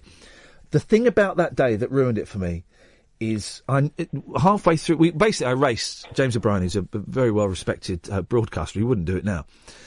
We had a 400-metre race, right? And halfway through it, I knew that I'd won. I could feel he was pulling back, and I hadn't even started, right? And what I did for the last 10 metres is I moonwalked it. And it was like meant as a joke, but now I think, oh God, that was so arrogant. I moonwalked the last 10 metres because I was so far ahead of him. I might as well have bedded down and had a little kip. And to this day, I feel terrible about that. So, someone pass on to James that I feel sorry about that. Cause, he's got broad shoulders, he'll be alright. Well, that was the problem. That's what slowed him down, but that's by the by. That's by the by. So have you been listening to Talk Radio since day one? I mean, we're only 5 weeks old. Yeah, absolutely. I did a marathon on day one and listened to it all, so... What are your thoughts? And be honest. Yeah. Be honest, you know me, be honest. Yourself and John are shows I never miss. John Holmes, 1 till 4, guys. Absolutely. For those who don't know. Always a very funny listen. The weekend, I quite like Alex's Radio Hustle show. That's quite cool. Yeah, that's good. Now that's Saturdays. What time is that? That's ideal for a prank call, by the way. I think. Well, Ian, that would be quite funny. I think it's on like 2:00. Alexis's show. I'm not sure. Something like that. One, I think. 1. I was listening to it the other day when I was walking the dog. I think I might be on it this week because they were talking about scammers phoning you up, and I had a scammer phone me up and do the thing, oh, your computer, I won't do the accent, your computer, we need to access your computer because it's got a bug on it. And I started recording the phone call, and I've sent that into to Tamit, Alexis's producer, and they might play that out this week. I hope he bleeps it, because he's got swears in it. You didn't fall for it, I hope. No. Well, I started off by swearing at them, but they didn't hear me. Then I thought, I might as well get my iPhone and record this. You never know. And now it's going to be broadcast on his show. Yeah, go on. What else do you like? No, I actually got a question for you. Go on. Have you ever done jury service before? Because I've got jury service tomorrow, and I have no idea what to expect. Oh, flipping it. Have you really? No, I haven't. And I would love to. I would love to go and do that. Yeah, I'm interested but nervous at the same time. I was meant to start Monday, but they phoned me. They said they didn't need me, so I've got to go in tomorrow morning. Now, when you... Do you work, Lee? I do normally. I'm injured at the moment, but yes, I normally work. Oh, okay. So this isn't interfering with your work at the moment? Not at the moment, But no. it could be... Supposing it was like a ripe old case, right, and it could go on for 6 months. Yeah, exactly. Do you... I don't think you can refuse jury service, but you can make yourself unsuitable, can't you? Yeah, I mean, they send you letters saying, have you got holidays booked, have you got operations booked, and things like that. I think you can defer it once, but then the second time, there's no getting out of it, I don't think. Okay. No, I've got... I suppose is a good thing, really, because, hey, we don't want only certain people deciding the fate of people in the country, I suppose. You've got to have a fair system. I'm sounding slightly distant. Can I tell you why? And we will get back to the jury service. Go on. I'm having a... We've got an upset caller, right? He won't call in tonight because it's new callers only, who's upset that he thinks there is a technical problem our end. That means when he calls in... I seem to think I know who you're talking about. It's Yasser. Yes. Who seems to think that when he calls in... I don't know if you heard him the other day. The first 10 minutes of the call, it was really interesting. I couldn't hear it. Couldn't hear what was going on because it was his mobile phone, right? And then when we called him on a landline, beautiful call. Wonderful call. We could hear it. And he's getting very angry on Twitter, saying that we need to sort out our end and the technical bots. Yasser, we can't even get the flipping... the microphone keeps falling off. So... I've not got a fader for my computer yet, so the chances of us... Yasser, I just think maybe your phone isn't compatible with our system. If we want to call you in, call you on... Well, you could... Yasser, here's what you can do. Not tonight. You can call up on your mobile and give us your landline number, then we'll call that. Maybe that would work. That's the best I can offer. Anyway, Dan says on Twitter, @Iain Lee, I did jury service last year. It's brilliant, interesting, harrowing as well, but would do it again. Oh, now, if you get a juicy murder... Oh, God. Well, no, it sounds like fun, but you'd have... I don't like blood. No, I don't see any pictures of blood. Well, you'd see the bed sheets. Oh, God. You'd hear the recorded phone calls, and you'd see the weapons. Oh, God. No, I'll stick to a fraud case, Ian, if I can. Well, you don't get to... I don't think you get to choose, Lee. You don't go and go, right, we've got a nice murder and we've got a fraud. Who wants what? Hands up for fraud? Yes, you, sir. You, Lee, yeah, you go through. You got the fraud. Anyone else for fraud? You got the fraud, yeah. No, you don't get that. They get... You have to... You just get given it on a whim. And the thing is... Apparently you sometimes don't get anything. You can sit there just reading the book all day, apparently. How much do you get paid for it? Well, I think the expenses, because it's only my sick pay, because I'm on sick at the moment. So. If you were working, would you get your salary? Not all of it, no. I think it's about £65 a day. That's not bad. Which equates to, I don't know, about 20 grand a year, I think. Oh, it's not so it's less than the average, let's put it that way. But listen, Lee, for sending nonces to prison, that's not bad. Oh, yeah, for that, definitely. For sending a nonce down... 65 quid a day, I'll take that. Some of those vigilantes, you know the vigilantes that film it themselves, they don't get paid anything. They do it for the love of sending paedophiles down. They do it for the love of that. Yes. I'm not going to say too much. No. And here's the thing. Service. Well, I think you can speak now, but you can't speak tomorrow. No. You're not allowed to discuss it even a month afterwards or 2 months after. 3 months? Well, ever, I think. Oh, well, you could have saved time. by just saying ever. But you would, I mean, I don't know your status home, whether you have a wife or a boyfriend or whatever, but the person that you share your deepest, darkest thoughts with, the person that you snuggle up to next to in bed, you would say, they'd say, but for me, it'd be like, go on, what happened? I can't tell you about it.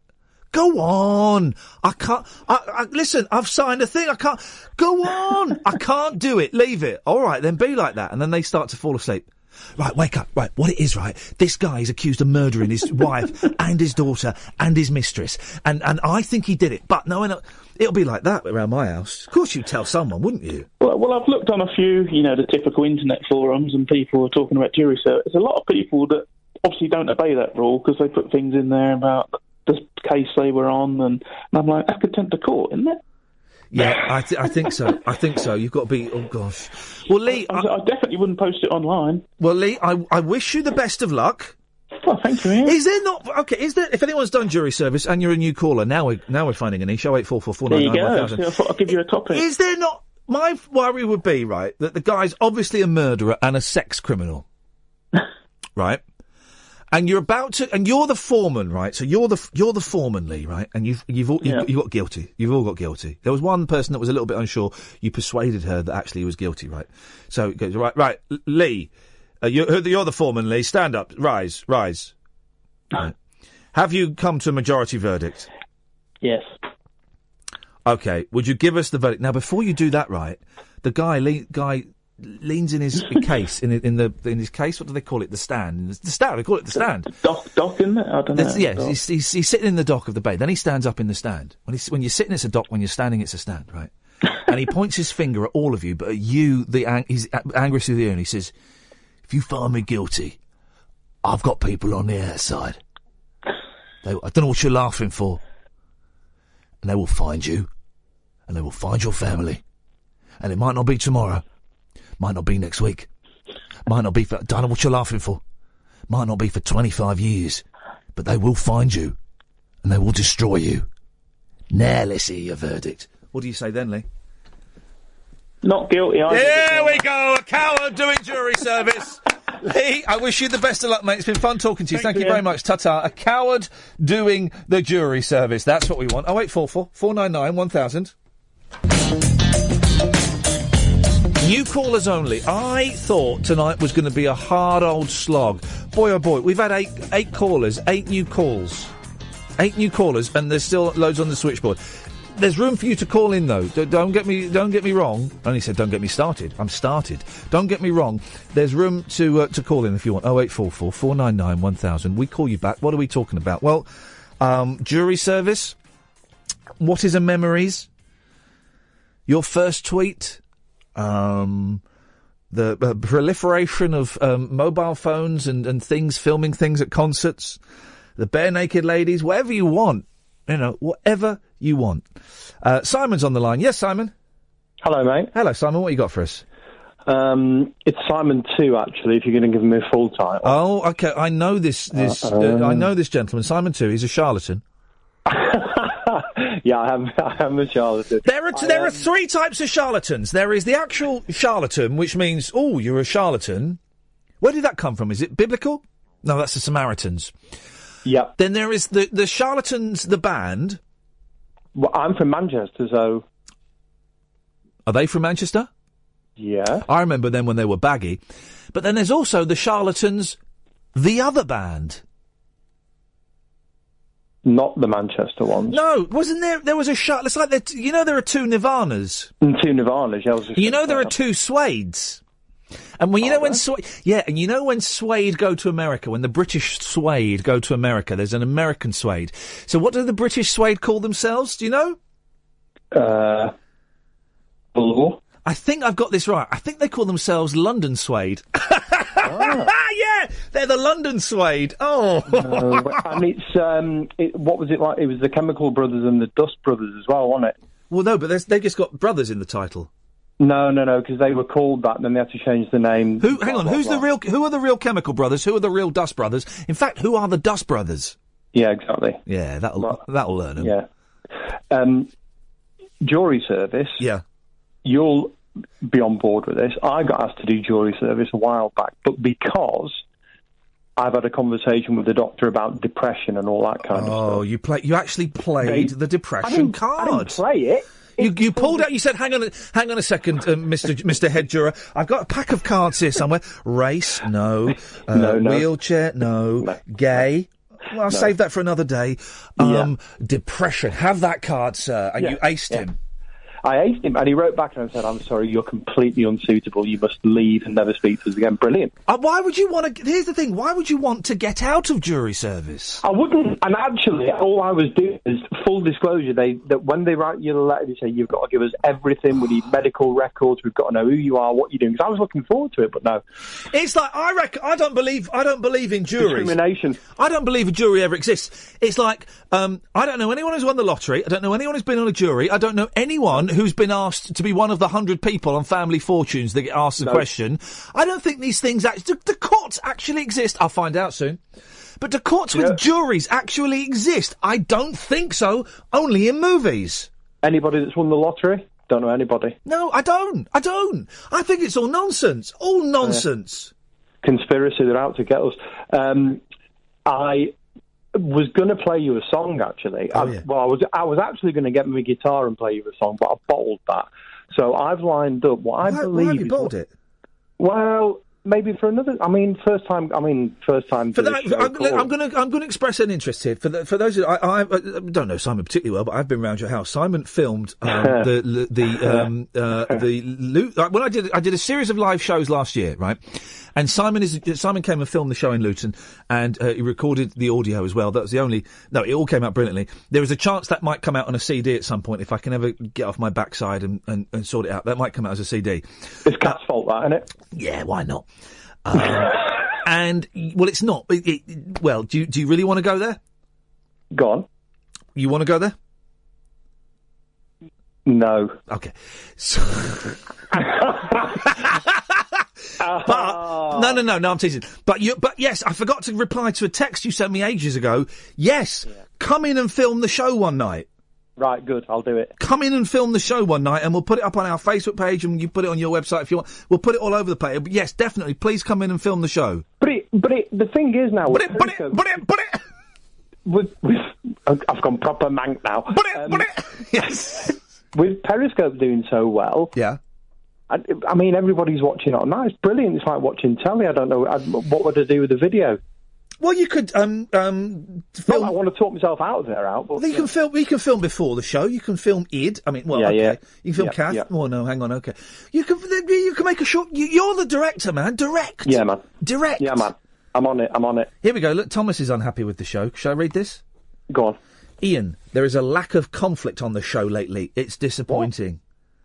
We could have conflict, apparently, if you were to tell me the real reason why you can't use that audio. That could be conflict, couldn't it?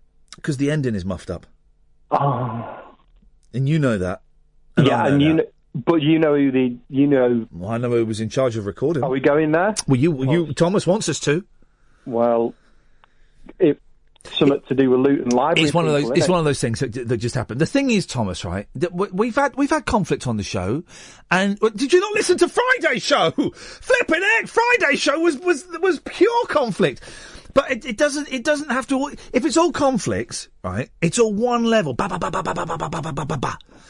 And we will have conflict at some point, but I don't want to fake it, and I don't want to stage it, and I don't want to deliberately have conflict. I want to try and create a bit of a community, and there will be conflict within that. But for Thomas, Friday's show, for crying out loud, you muppet. Anyway, Simon, you said you wanted to play us a song. Please don't do it on speakerphone. Right, so I'm going to play it from my computer. I've got it all lined up. It's one of your favourite songs of all time. I've got it on good authority in that you said so. Yeah. But so I need to sort of play it through my speakers into my phone, is that right? But don't have your phone on speakerphone. I won't have my phone on speakerphone. Hey, someone's just sent me a link to find out what your first ever tweet was. My first ever tweet? What's your username? 3x3. And it's the words, isn't it? 3x3. Yeah, THREBY. Right, your first ever tweet was, look at you. Oh, Kath, come in here for a sec. Designing an ad for Macmillan Cancer Support. Oh, jeez! I hate myself. You make me want to puke. I hate myself. Kath, what's your username on Twitter? @ProperKath. @Proper Cat, this is brilliant. Discover.twitter.com. You can find your first ever blimey, tweet. don't, because I don't know what mine is. It's from the 12th of November 2013. Right. You were late. No, I came off it because I did a stupid thing. Just you, me, and Paul Scoins. Just you and me. What? Hang on a minute, Bill. What's going on, mate? Are you on Twitter? I used to be. Oh. Okay. You get chucked off? What, did you get booted off? I just forgot my password. What's your... tough night, was it? Bill, what's your username on Twitter? I'll find your first ever tweet. Oh, I think it was... to be honest, Ian, that's long gone, mate. It was a few years ago. Oh, he can't remember his handle. He can't remember his password. Bit of brain damage. I'm on Facebook, though. I don't want to go on Facebook. Yeah, I don't need Twitter. It's a celebrity thing, isn't it? What do you mean? Hey, Simon, you're a celebrity. Clearly, yeah. This is brilliant. I want to just went on there, and it's just all a bit creepy. Like, I don't want to be following people. It's not illegal. You don't have to physically follow them. You can. Well, it's not illegal to follow people on Twitter. It's not. You're not going to be like that fella that burst into Lily Allen's bedroom. Well, maybe you will. And Bill. he whipped a duvet off, which I think is just rude. That's terrible. That's terrible. Yeah. No, honestly, I just found Twitter boring. To be honest with you, it is boring. It is, isn't it? It's just like Rio Ferdinand and people like that. That explains it. Rio Ferdinand and people like that. I do like Rio, though. I do like Rio. He's a brilliant footballer, but it's just he's not a writer. Celebrities arguing. All right, well, listen, stay there, Bill, because Simon's going to play us a little bit of music. Then we'll take a break, and then we'll come back to you, Bill. Is that okay? Oh, that's lovely. That's lovely. All right, go on, Simon. What you got for us? Right, here we go.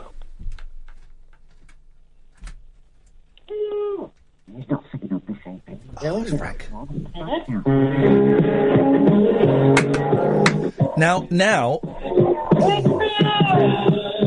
Now I'm 14 years old. Oh, I've still got these on vinyl. What beautiful covers. I like space and science fiction. Best line ever. And so does my good friend Brian Dixon. And he's gonna build me a rocket. I'll put my spacesuit on and go into orbit. 'Cause space is ace. Space is ace. Thank you, Simon. Oh, I cut him off there. Bill? What's going on, Ian? Speak to you after this. Right, 0844 499 1000. It's new callers only. We've had 9 so far. Flipping brilliant. I'm well up for that. Thank you. Bill's on the line. Yes, Bill. Hello, Ian. How are you, sir? I'm good, thank you, Bill. What have you got? I'm good. I could talk about all sorts, jewellery service, but... Could you talk with your phone near the mouthpiece? Do you know what? I think I've got the same problem as Yasser. I'm with a really rubbish network. Is it the network that's doing that? Or is it the fact that you've got... What model phone have you got? I've got a Samsung Edge. That's a good phone. It can't be the network that makes it rubbish. No, honestly, I don't want to name them. No, please don't. Please don't. I won't do it, but it's not a mainstream one. It's a bit of a hippie one. Okay, I think I'm with a hippie one, and my hippie one. Well, my hippie one uses a mainstream one, so. Well, never mind. We'll get by. But yeah, no, definitely. No, I've been listening to you since the LBC days. Yeah, you've called me at LBC. Yeah, and Absolute as well. But this is new, Bill. This is Bill. This is new callers only tonight. Yeah, I've not spoke to you on Talk Radio. Fair play. You've kind of found a loophole, but you can't. You can't call me tonight. I'm in now, though, my friend. I'm in now. Well, you're out now, though, Bill. I'll call you tomorrow, though. All right, good. Call me tomorrow. There we go. You're out now, Bill. Steve's on the line. Hello, Steve. Hello, Ian. How lovely to speak to you. Hang on a second. Is this Barry from Watford? No, it's Steve from... I'm calling from Eastbourne. Steve, can you just say, my wife's Charlie? My wife's Charlie. Sounds like Barry from Watford to me. No, well, I'm afraid it isn't, honestly. Are you sure? Okay, Steve. Well, Steve, turn your radio off, Steve. And sorry, I have a problem. Oh. I'm a disabled guy, and I can't get to the radio to turn it right off. But if it's really annoying you, no, don't you? I'll go. Don't. No. What's the weather like in Eastbourne at this time of night? Chilly? The weather, my curtains are drawn, I can't see, but I would imagine it's quite cold. Yeah. So the reason I phoned was... Go on, Steve. Do you know anything about digital radio from the point of view of why they're turning some of the stations down? What stations are they turning down? Well, like, they've lessened the power of LBC. Your station has been very bad in this area till today. Oh. This is the first time I've been able to listen to it today. And I'm not able to go online, and I don't particularly want to go online. But sorry if I'm talking too fast. No, it's fine. Listen, I'm not particularly... I know that I'm not particularly up on... This is on DAB, yeah? Yeah. Yeah, I'm sorry, and I'm getting distracted by someone having a pop on Twitter. I'm going to ignore him for a second. I'm not particularly up on the geeky aspects of DAB, and I don't really understand how it works. Because also there's DAB, which we're on, but isn't there, like, DAB Plus as well?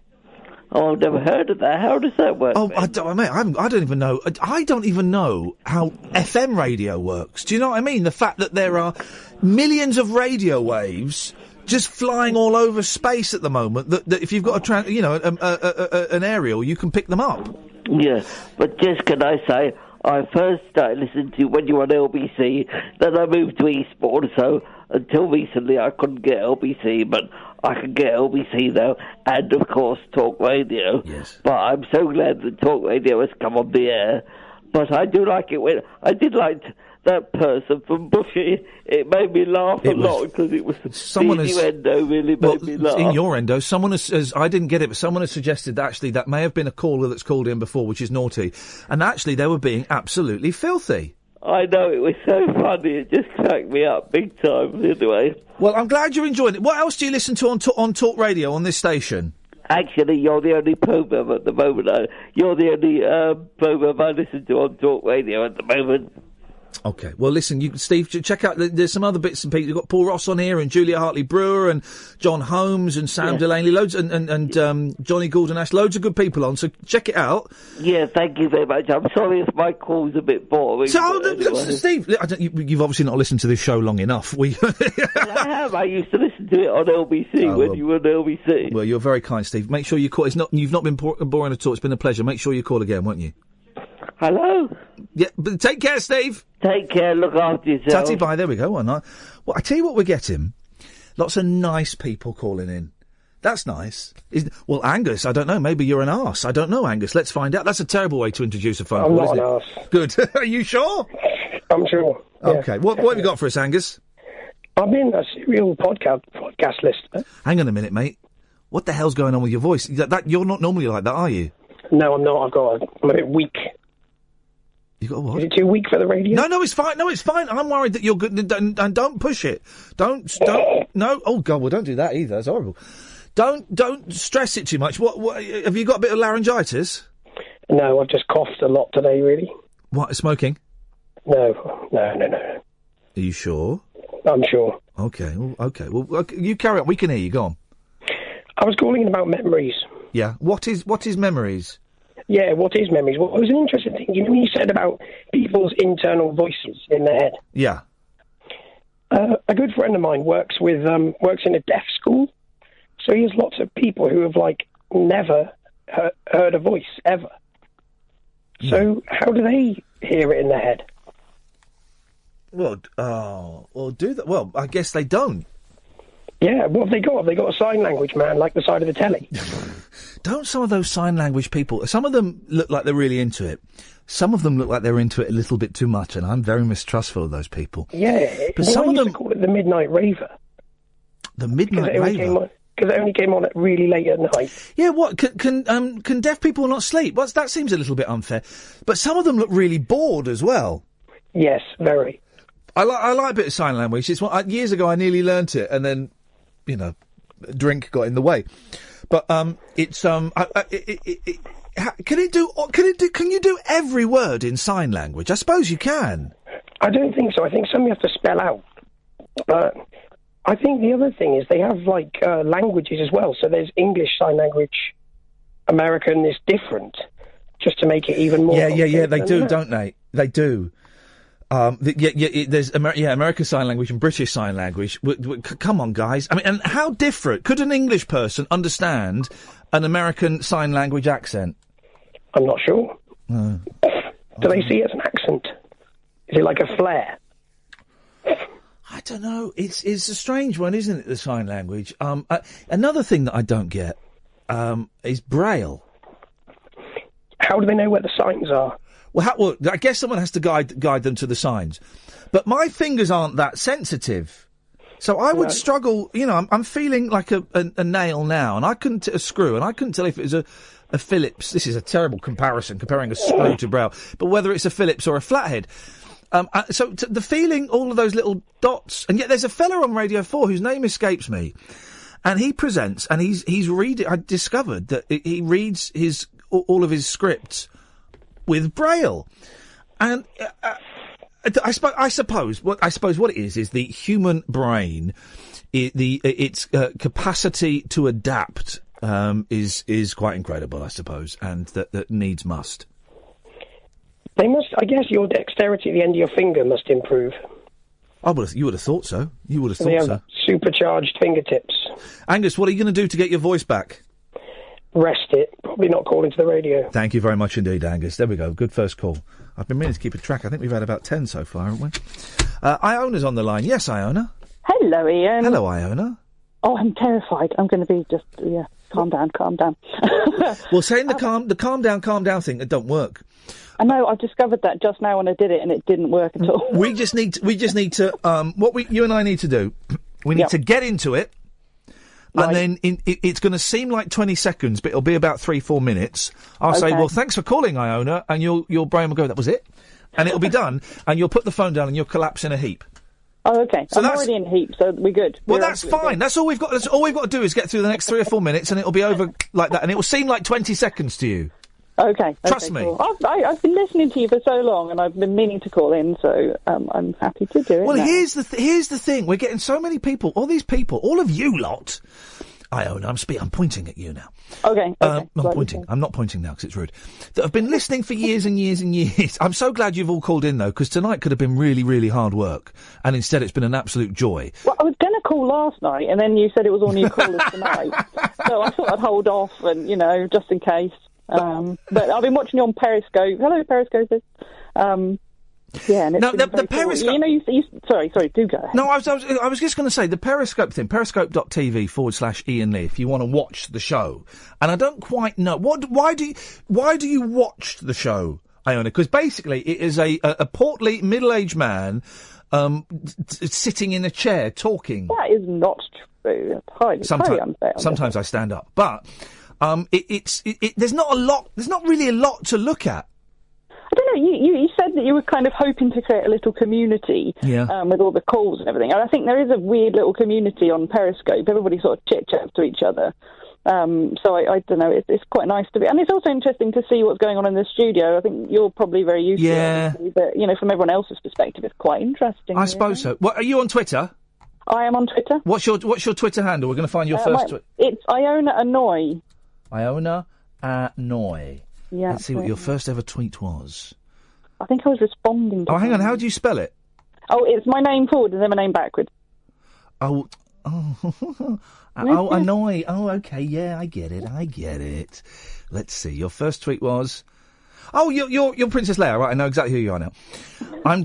Yours is quite, what I imagine is quite a common tweet, right? I'm trying to figure this thing out, but I'll have to stop as it's official most haunted night in this house. Woo!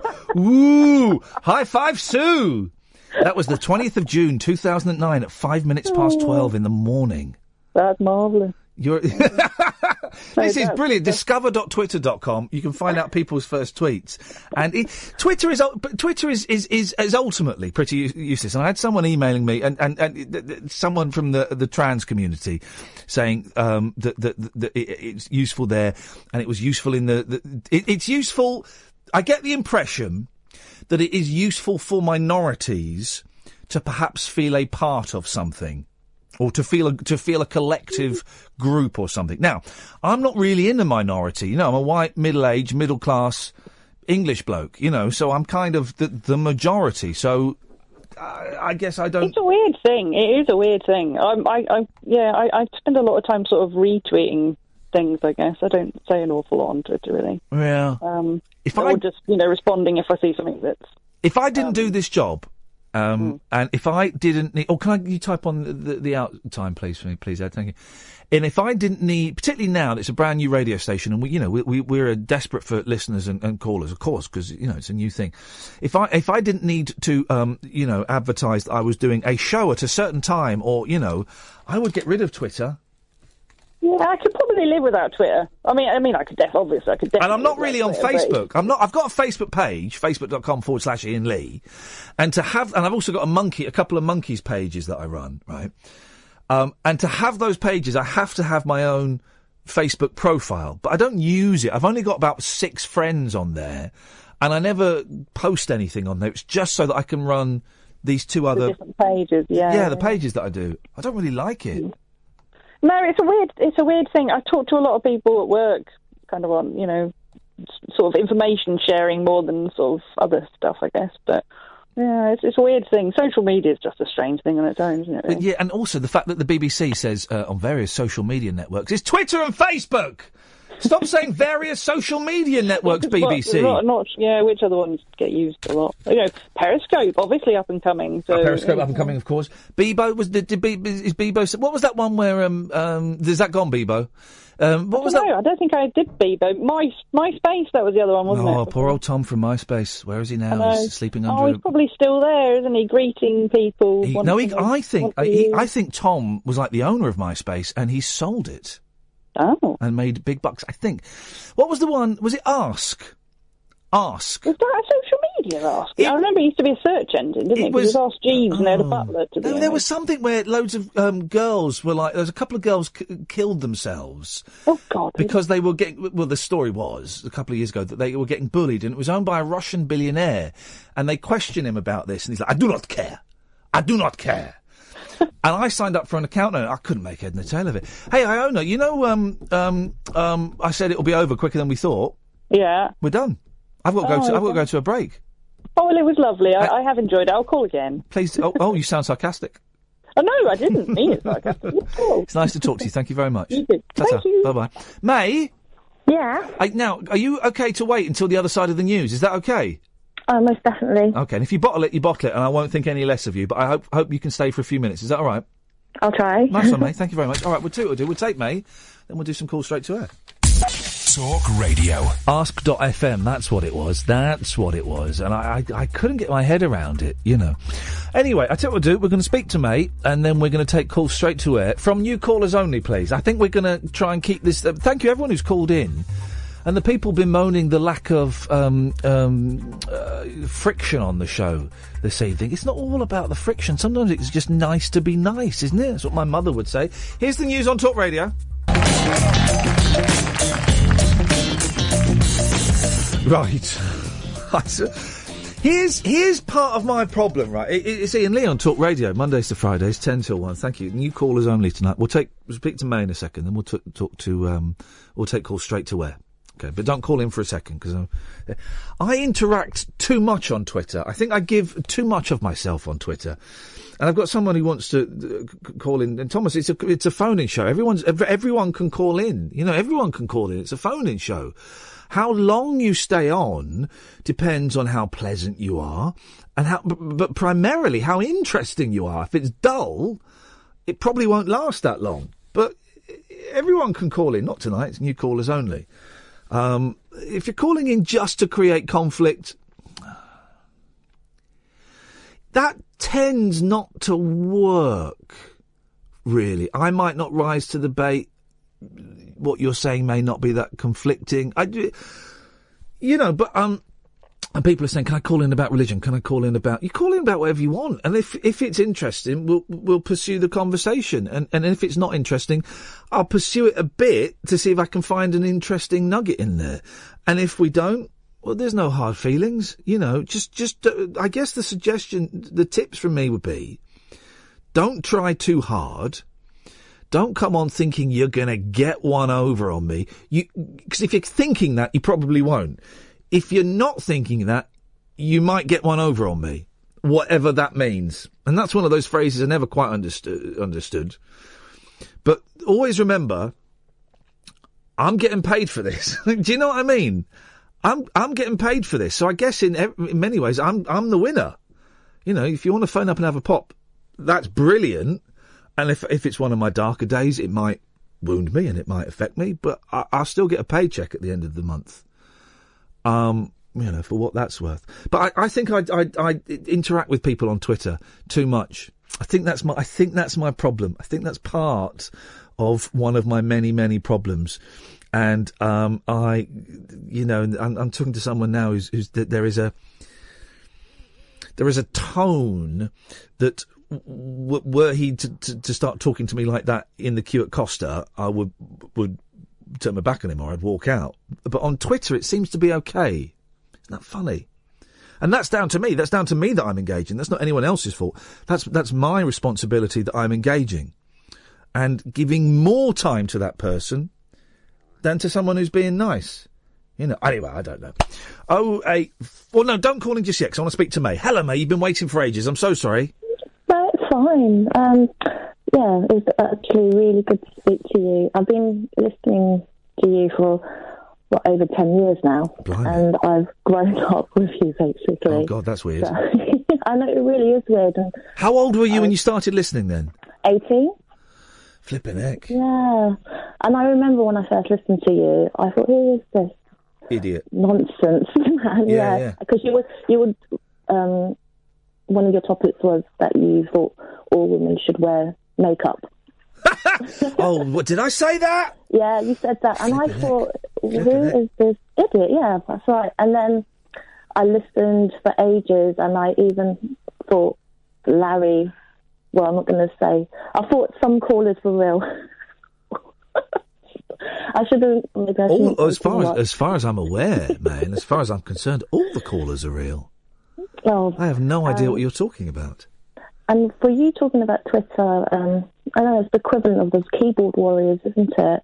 But there are some, I don't know, benefits of social media. Like the Periscope right now, I'm watching you on TV right now, and it sort of demystifies the process, and that's given me the confidence in calling you, because I've never called into a radio show before. And I partly think that Kath should be able to have access to your Twitter account and dump you sometimes. What, from Twitter? Yeah. Oh, okay. Well, because I get too involved with people. I'm just as you're. And here's the thing, mate. You're talking to me, and I'm still replying to this bloke, and I'm now sending him a slightly arsey comment. He's said, I wasn't calling purely for conflict more, that I think that you're very good at what you do, but your ideas with regards to women are skewed. Right? I take offence at that. So I've replied, in your opinion, mate, I'm busy, speak tomorrow maybe. When I could have just ignored it. I think it's egos as one, and I think people like to wind up. Yeah. And then he says, one thing, I wanted to debate you on that, I didn't mean to cause offence. Well, hang on, telling someone that their views on women are skewed, that's offence, that's... Anyway, but see how I allow it to affect me, and that's my doing, that's not him, that's not this bloke, what's his name, Thomas. It's not Thomas, I'm sure he's a perfectly decent bloke, that's me that's allowing that to happen. I mean, I thought Twitter was rubbish, and I only really went on Twitter because of you, and it was a way of contacting you, and then it was also the same for Periscope, but it was rubbish until, like, today, one of my tweets got retweeted loads and liked, and that's when I was like, I've gotten a bit of adrenaline rush. Yeah, it's like getting a high score on a game. What did you say that was so exciting? Oh, there's a hashtag that's trending called When I Was. Yeah. Oh, it's quite serious. It's... so if you do hashtag When I Was, and then women are stating ages of when they were having, like, sexual harassment. Oh, flipping heck. All right. Yeah. So women share stories of childhood sexual harassment on Twitter. I got it. Yeah. So then I wrote, when I was 13, that a strange man wanted my number and told me that age doesn't matter. But then I responded and shouted out loudly, "Are you a pedo, though?" Sorry, I know. It's Good and then that was it was my best like Vicky Pollard impressionist guess. Yeah. That was me as a 13-year-old South London girl. But scared was it? What? I mean, that's a great line. And B, it sounds like now you're an older. You are a grown No, woman. I'm an old lady. I've got 2 babies now. How old are your babies? One is 2, and the other one right next to me is 11 months. Hey. And I've got 2 girls. And I know you've got your boys. Got 2 boys. One of my personal things that I wanted to ask you, what personally for me, is just how was like the birth experience for you becoming a father? Because listening to you transitioning and growing and maturing, I've always wondered what it was like for you. Which part? The actual physical birth, physical birth? I wasn't allowed downstairs. I couldn't go. So I never saw the babies actually passing out of down there. Exit in. So yeah. I was at the head end, all right. Oh, okay. Gosh, isn't it funny how it's such an amazingly important thing, and then 6 years later I'm struggling. The person who's calling in, call back in a bit. We'll do call straight to her in a bit. And I'm struggling to remember it, and it's one of those things you try and take every moment in. Oh, I burst into tears. I mean, the first time we had doctors and stuff in the room, but, suddenly there is an extra person in the room, and they've not walked through the door, and they're mine. And it's a part of me, and I just melted, and I burst into tears, and I was scared to hold him because when they're born, they're so tiny, aren't they? I know, they're just, I don't know what your children look like, obviously, but did you see any resemblance to your boys' your features? No, not straight away. I think my eldest looks a lot like me now, unfortunately, for him, poor soul. But no, not then. They if I'm completely honest, they look like every other baby in the world, but they look like the most beautiful versions of every other baby, if that makes sense. No, I completely understand, yeah. They were obviously my 2 boys, as I'm sure your 2 daughters were. My 2 boys were the most beautiful babies in the world. But if I'm completely honest, if you'd have then sent me out of the room and I'd come back and there were 10 babies in a line, I don't think I'd been able to have picked them. Well, let's hope that they are yours then. Don't say that. But it happens though, May, doesn't it? It does. You occasionally hear stories where that is, where baby, separated at birth and the babies were swapped, and 20 years later, and well, there's a head thing. But it is, they are a pain, and they are a nuisance, and they are the most, and they are the most joyful thing in my life. And then you get, then you get them to do, when you interview pop stars you can get them to go 7, 8, 9. I don't do the rest. There we go. You see, that's what you get to do, and it's the most fun. It's the best journey anyone can go on. Exactly. Do you use the parenting parking bays at all? Do you? Yeah, of course. If I got the kids in the car, I'll use the parent bays. Of course, I will. Do you know what I saw the other day? A guy just drove in, no kids, and then naked. No kids. Oh, I thought you said a guy driving naked. So no kids. He got out into the supermarket, but then he got out of the boot a car seat and just plunged it in there. But he wasn't collecting any children. It's like a blue badge. That's brilliant. He should have stuck a dolly in the seat as well. Yeah. A little dolly. That's what he should have done. Yeah. Hey, May, listen. Yeah. First call, that's not bad, is it? No, not at all. Like, my heart was racing at first, but now you can talk for England. Almost just a good conversation. Well. Yeah. Well, I guess I'll call again because I've got some suggestions for the show for you. Oh, man. I'd like to see. Well, then, listen, call again, man. Let's have it. I'm going to have a little break, then we're going to take some calls straight to her, but you're welcome to call any time you want, May. Nice to talk to you. Nice to talk to you, finally. Thank you very much indeed. Right, there we go. What nice people we've had. That experiment worked. What we'll do, we'll have a little break, then we'll take calls straight to air. Well, that was Catherine. Joins me in the studio. I'm Catherine. It is through there. We've not heard much from you. I'm playing this is a marathon, not a sprint. Okay. So just, there's room for all of us to grow, man, is what I'm saying. It's a marathon. It's only week 5, show 22 of, I've got a 2-year contract. I may not be here for 2 years. I get paid for 2 years if I'm not here. But either way, after the last shenanigans, I ain't taking no chances on that. But so there's time. It's all right. How long have you got, Ed? I think I've got a 2-year contract as well. Oh, just me then. How long's yours? 1. We're actually playing How Long Is Yours on the radio. Mine's the shortest, turns out. What a surprise. But as you say, it's a marathon. I'm just pacing myself. Yeah, exactly. I want to finish the race. Oh, exactly. There's no rush. Actually, there's a rush for this person who's been calling for ages. We'll do this, then we'll explain the rules. Yes, line 1, you're on the wireless. Hello. Hello, you're on the air. Hi, my name's Honey. Honey? Honey, yes. Hello, Honey. Hi. Wait, I'm a bit nervous. It's my first time ever calling any. Well, calling anybody? You've never made a phone call before?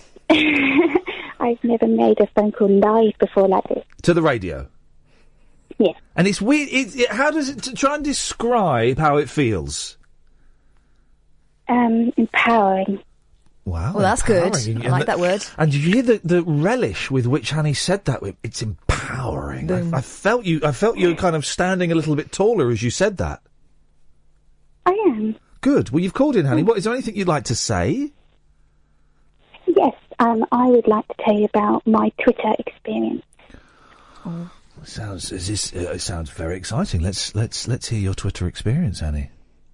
It also involves religion. That's why I asked on Periscope earlier. Okay, yeah, it involves religion and Twitter. All right, let's have it.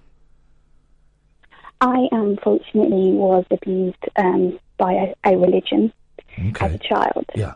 And I. When you say by sorry to interrupt. When you say by a religion, do you mean what elders within that religious community? Yes. Okay. All right. Go on. Sorry, I didn't mean to interrupt. Carry on. That's okay. That's fine.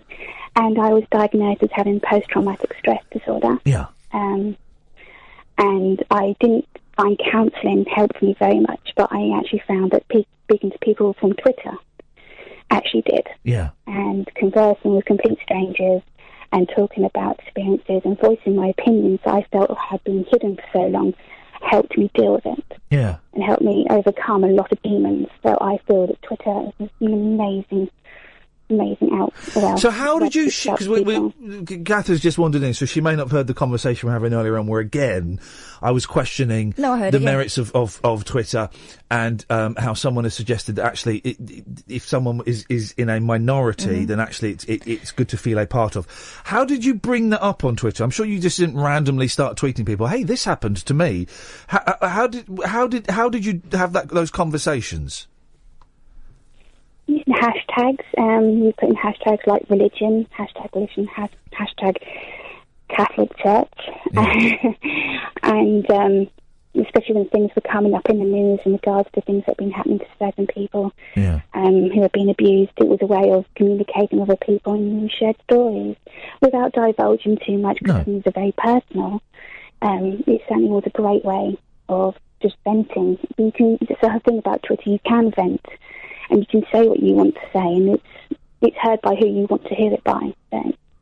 Well, it is, but it's not, because once it's out, once you've published that, it could kind of catch the Twitter wind and blow off. How childish of me! I'm so sorry. Okay. That's what a child I am. But it could catch the Twitter wind, and things can become a phenomenon on Twitter and the internet without really knowing it. Do you use your real name on Twitter, or is it kind of anonymous? I'm Yummy Greek Honey, so it's quite anonymous. It's anonymous. See, that's the thing. That's the thing you can do. That's the thing. You give away as much as you want to, and it sounds like you protected yourself quite a lot, understandandably. I was going to say that's the difference. Yes, I have a private account as well, so it's not no one can access it without me. And that's the difference between your that account there and me. Is obviously it's me. And it needs to be you, though. It needs to be me. Some people might recognise me from the radio, some might recognise me from Big Brother or the 11 o'clock show, or some might recognise me from playing Marlon Dingle in Emmerdale Farm. We just don't know. But did I tell you yesterday? I saw. You saw. So I was going to meet the people from Twitter, right? And I was stood outside this really posh restaurant that was just opening up for lunch, and I was on my phone trying to don't know what I was trying. I was finding the address, and the maitre d' came out and he said, "Will you be joining us for lunch today, Mr. Little?" He thought I was Ralph Little, and I said, "He's not tall, is he?" No, he's not. He's a short fella. He gets the same. He used to get the same. I don't know if he still does. And I couldn't be bothered. And I went, "Oh no, not today. But thanks very much for asking." And then, what if you'd made a reservation? Well, no. Give his table away. Well, you've agreed. You've booked us. So you found Twitter very. You found it empowering, have you? It's a fantastic way for me to vent when I have bad days or when I felt very frustrated or what's happened to me in the past. Because what's happened in the past can't be rectified. It just can't. The people who did it have now passed away. Yeah. And there's nothing I can do about that. They can't be taken to court, and I can't get any relief from that. So the only way I can do that is to vent how my anger was or how I was feeling at the time, and these sad thoughts that I'd be having. And I just found it a good way. And there's lots of people throughout. Twitter reaches out to the entire world, so there's lots of people who have suffered in many parts of the country or the world that have feel the same way. I'm going to say something now that it will make me sound like a massive sexist, but I think women behave themselves more on Twitter. I don't think many women go out looking for scraps. Oh, come on. No, I mean there's always an exception, but mostly I've had a scrap. And I'm not going to say who it is. I know who you mean. With a very famous woman who campaigns. Yeah, but the feminists fight amongst themselves. No, but it's a very famous woman who campaigned for. I can't say anything about giving away who it is. But boy, I got picked on by her. Mm-hmm. But that's her reason for being, isn't it? Well, no, I had a lot of respect for her until she had a pop at me for something that I had said and something that actually I believe in. Anyway, we're going off on a slight tangent, which I normally wouldn't go. Thank you so much for your call. I really appreciate it. Oh.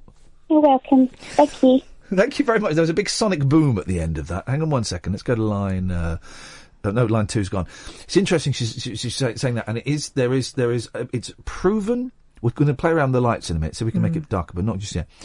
It is a proven psychological thing that people of shared experiences... The healing process is quicker if you are within a group of people who've all experienced the same thing. That's why AA works. That's why NA works, and all of the 12-step programs are effective to a certain extent.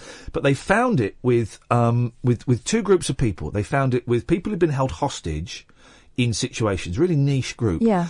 And soldiers that had been in like extreme conflict, and they would go and sit these people, someone who'd been a hostage or someone who'd been in extreme conflict with a psychologist or a therapist or a counsellor, and the progress, however you measured this progress, was minimal. But once they started putting them in a room with 12 other people that had been held hostage, or 12 other people that had seen their best mate getting blown up, and there was that identification, the healing process, the recovery, was that much quicker. Well, you can't shock each other, can you? No, and it's also that thing of you can talk to someone, and say, I'm having, I was abused and I'm straight, and that person can go, yeah, okay, well, tell me how it feels. But someone else share, not necessarily abused, but sharing those extreme experiences with someone who's been through it, you don't even need to say anything. Sometimes there is just a common language. And I can believe that you can also have those conversations, which is it weird that I feel this? Or I'm going to say something now that's going to sound odd, but, those conversations that you might not have with someone who you're a bit more guarded with. Here's the things. Get ready for it. Get ready for it, Twitter. Start typing your abuse. # sack Iain. One of the reasons, a lot of... let me approach this. Okay. I'm going to phrase this clumsily, so Twitter, away you go. A lot of victims of sexual abuse, when they are children, feel guilty and responsible because they were sexually aroused at the time. And because there was almost a sense of, and this is going to sound so clunky, of enjoyment of the sexual act, right? And it's because having people touching your genitals is sexually arousing, and if you don't know that's inappropriate. And even if you do know it's appropriate, if you reach a sexual climax as a man or a woman, you enjoy that because it is your brain is programmed to enjoy that. You forget everything else that's going on around it. So there are lots of victims. Already I'm phrasing this really clumsily. Kind of wishing I hadn't brought it up, but we're there. And so there are lots of victims of who are abused as children who go, but I knew it was wrong, but I went back, I enjoyed it. And so there's that guilt and that shame around enjoying it. When a sexual climax is enjoyable, that, that's it's two functions, is to make babies and to encourage you to do it again. And so there is a lot of guilt and confusion around that. And it's difficult to share that, just bringing it back to the point, with a doctor or with a therapist or with a counsellor. But I have heard examples of people sharing that with other victims. They go, I enjoyed that bit of it as well. But the whole thing was shameful and horrific. Yeah. And the other thing Twitter. is... Away you well, go. hang on. And the other thing about that is that it's someone that you someone that you cared about, someone that you thought was looking after you and that loved you, and made you feel like that was the way that it should be. And it's often as well. It's attention from people who are sometimes in their life lacking attention. Anyway, that's enough COD psychology. 0844 499 1000. Calls cost 7p a minute. Significantly more from your mobile phones. Let's try line 1, then we'll have a break. Yes, line 1.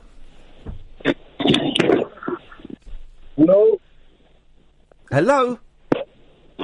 All right, mate. I'm all right. It sounds like you've fallen down a well.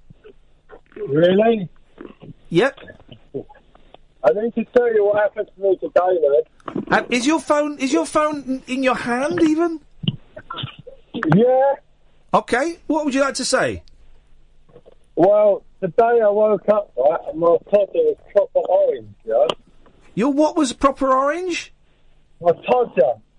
Your todger. Well, I'm really sorry. I'm really sorry to hear that. But thank you very much for calling. Line 2, you're on the wireless. Hello. Hello. You like to give them please? Why is everyone sounding? Maybe Yasser's right. Maybe it is our end is muffled. Maybe we are. This whole thing is built on cardboard boxes. But our end isn't permanently muffled. That's the weirdest thing. Go on, fella. Hello, you like to Johnny? Do I like what?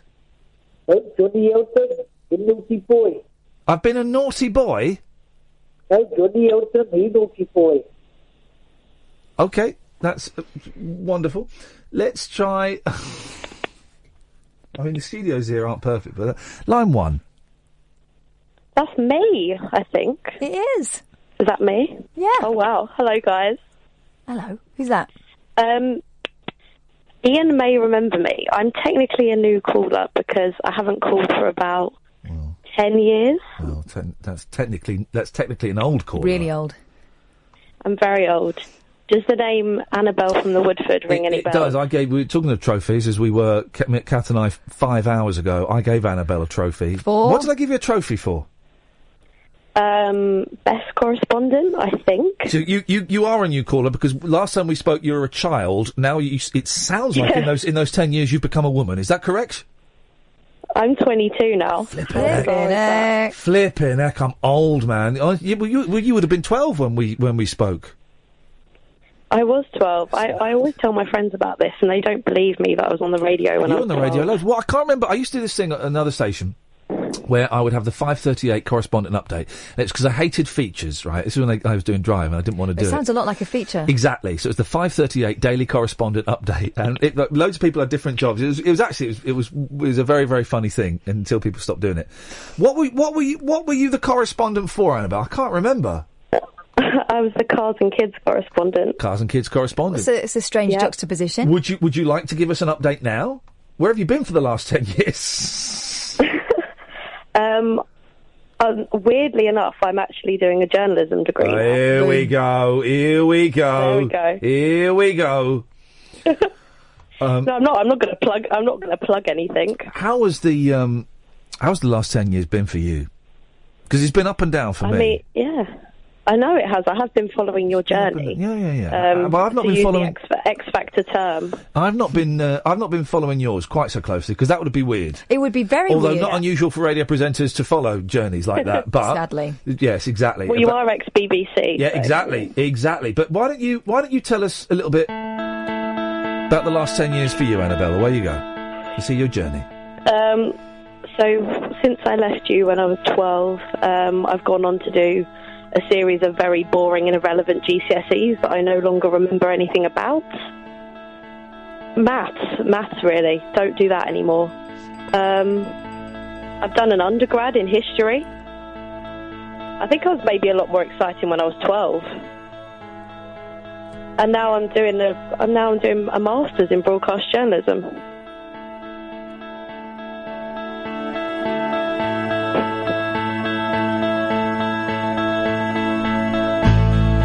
Yep, that's up to date. Yeah. Oh, can I play you the answer phone messages today? Yes. Can I play you them, Annabelle? You know what are the answer phone messages? Oh, she's not been listening very closely. Following closely. Journalism, I have been listening. Can I just tell you something, Annabelle? I did what would be now considered a master's in broadcast journalism. You could be here. Hey, hang on a second. And someone's just reminded me. Your mum's name is Cherie. Cherie, yeah. Didn't she come and see me do a gig with Frank Sidebottom? Yeah, she's gone to see quite a few of She came to see my dad. Your mum was absolutely delightful. I remember your mum and your dad, and they came to see the last ever time I worked with Frank Sidebottom at the 100 Club, when not many people turned up at all. It was a really weird gig, and I was comparing it, and Frank was steaming. He was booked to do a 20-minute slot. 45 minutes into it, the promoter said, "Iain, you've got to get him off now, mate." And it was one of the best shows I've ever seen. And I had to grab the mic and said, "Frank, I'm really sorry, but we're done. It's Frank Sidebottom, everybody." And he went, "Oh, no worries, boss. I'm just going to sit at the side of the stage and sell badges." And he did. And he sat at the side of the stage selling badges for £1. And your mum was there. Ask her about that. It's one of the best gigs I've ever seen. I've been told about this gig over and over because we all sat down to watch the Frank film. Oh, yeah. In the house one day. Yeah. And my dad just recalled how bizarre the gig was. Yeah. Oh, it was a car and crash. Also, yeah, he said that sort of Frank rattled through a sort of rousing, amazing set, were his words, and then proceeded to sit down and begin to sell his own merchandise. Beautiful. He did. It was such a good night. Your mum and dad were there, and about 35 other people, and it was wonderful. Annabelle, it's so nice to hear from you. It's lovely to speak to you, and as a student I actually can listen to this show because I am up. There you go, you see, exactly. It's all the caffeine pills you're taking, thank you. Let me play the answer phone messages, right? He was laughing his head off in the office about this, and he would not show them to me, which can only mean one thing. I'm about to get the sack. We're both about to get the sack, or it's a belter. It's funny, right? It's really funny. So there's a phone number, and I can't remember what it is. Someone tweet me on the phone. 0208 something. It's an 0208 or 0203 or whatever it is. It's a number. It's a phone number that I own. It's a Skype number. And you call and you leave a message, and I pick the best one. I don't pick the best ones. I pick them at random. Not quite at random. It's depending on if I need like 30 seconds if I need a 30-second and a 5-second, I'll do that. Right. And what I do is I record about 7 or 8 of them onto my editing thing, and then I listen to it as I record them. When I think I've got enough, I put the music in, and then I'll shift them all around, right? Well, I didn't put any music. I'm only going to play you one answer phone message, right? I found this the funniest thing I've ever heard, right? So this is today's answer phone messages. Oh, hang on, I think. Here we go. I'm rubbing my ribs. I'm rubbing my ribs. I'm rubbing my ribs. I'm rubbing my ribs. I'm rubbing my ribs. I'm rubbing my ribs. I'm rubbing my ribs. I'm rubbing my ribs. I'm rubbing my ribs. Yeah. I'm rubbing my wrist. Listen, all it is. I'm rubbing my wrist. I'm rubbing my wrist. I'm rubbing my ribs. I'm rubbing my ribs. I'm rubbing my ribs. Rubbing. I'm rubbing my ribs. Is this you? See, Smokey. Rub 'em. Get 'em in. Rub 'em. Ribs. That's it! That is brilliant! That is brilliant! And I heard that, I thought my work is done. I don't need to do anything today. Wow. I'm rubbing my ribs. That's the sort of stuff my kids come out with. Exactly. But brilliant. It made me laugh so much. And I couldn't play it to you. Do you think he meant meat, or do you think he meant his actual ribs? I think he meant his ribs. I don't know. Don't care, really. But he was rubbing his ribs. He was, yeah. Oh, that made me laugh so much. Someone will have tweeted me the phone number, because we've got some very kind people. 0208 133 6732. 0208 133 6732. No one will answer it, probably, unless I'm bored. Leave a message, and we'll thank you. Ed's put it up as well. Thank you very much indeed. So, I'm going to be singing that in the playground tomorrow. I'm rubbing my ribs. I'm rubbing my ribs. We've got a phone call here. This is going very well tonight. Line 1, you're on the wireless. Hello. Hello, Line 1. Hi, how you doing? Good, thank you. What you got for us? Good. Well, I saw this story in the paper today, and I'm from Cardiff, and Uber, the taxi company, are finally coming to Cardiff as of Friday. Excellent. And there's been this big kind of whole debate about, essentially the taxi drivers went on strike on the weekend for 2 hours, from the hours of 12 till 2. Wow, a whole 2 hour strike, guys. Those doctors could learn a thing or two about striking from those guys. So they went on strike for these 2 hours for 2 nights, Friday and Saturday. And but it's kind of sparked this whole debate on whether Uber's a good thing or Uber's a bad thing. But a couple of months ago in Cardiff, back in September, around the university kind of area, there was this series of sex attacks that happened. And basically, the taxi drivers came under fire because they were refusing to take short fares. So to take these students home from the clubs back to that kind of accommodation. So then the students kind of all lost kind of faith in these local taxi companies. Yeah. So they're very much for Uber coming to Cardiff. Are you for it or are you against it? I'm for it, I think. Then beautiful. Then people want us to live in a capitalist society that's based on competition. Well, there's your competition. Exactly. Well, I think it's great competition. And how is Cardiff these days? It's not bad. I like Cardiff. I went years ago, before we had kids, we went for a weekend at when we knew we were going to have kids. It's like, well, let's go away for weekends.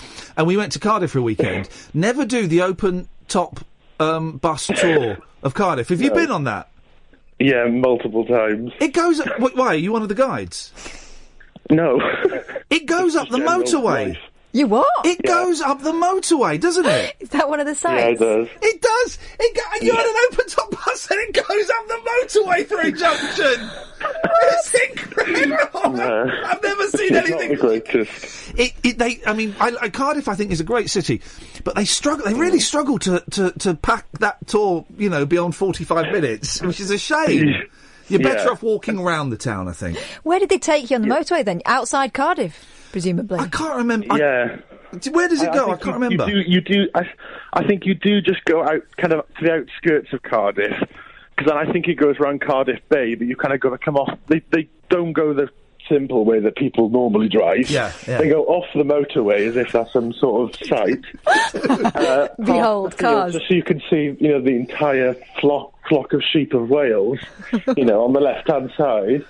Drive round the place just to come back to somewhere that was 30 seconds down the road to start with. I know why they do this. Yeah. Just to show how daft the tourists are, because we'll lap it up. Yeah, it's bad.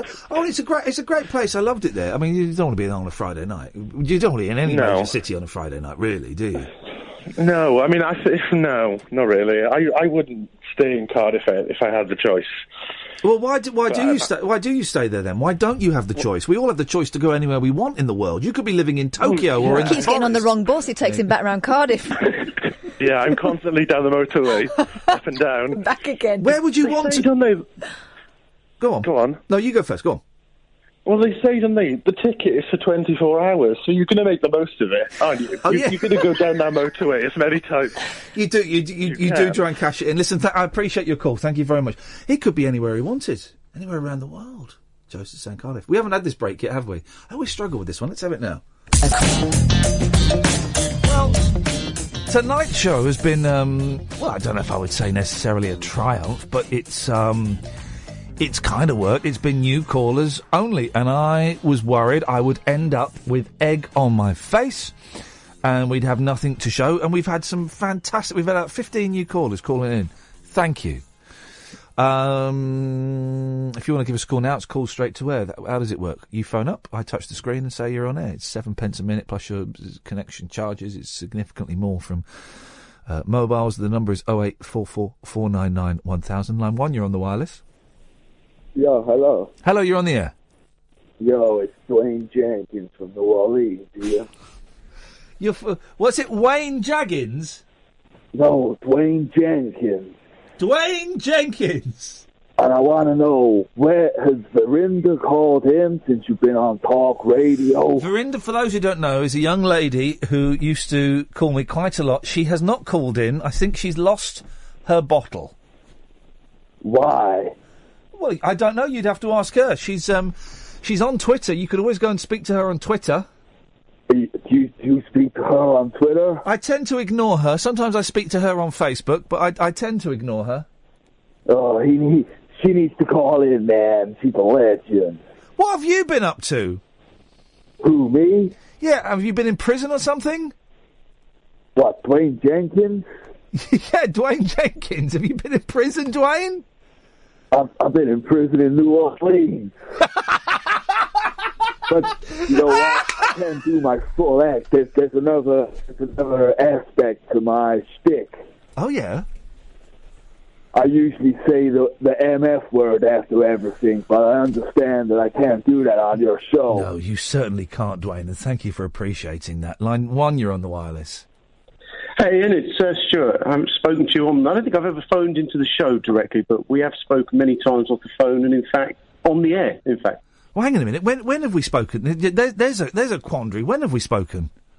Well, so I met you after a television show in London once, where you completely forgot who I am when we presented a radio show together on an old internet radio station. It's Stuart Heron! Hello, mate. How you doing? You're right. Sweary radio. Yeah, it was a particularly sweary radio show from what I remember. Yeah, how are you doing, fella? You're right. I've not when was the last time we spoke? It's not been years, is it? I mean, we speak on Twitter. Crying out loud.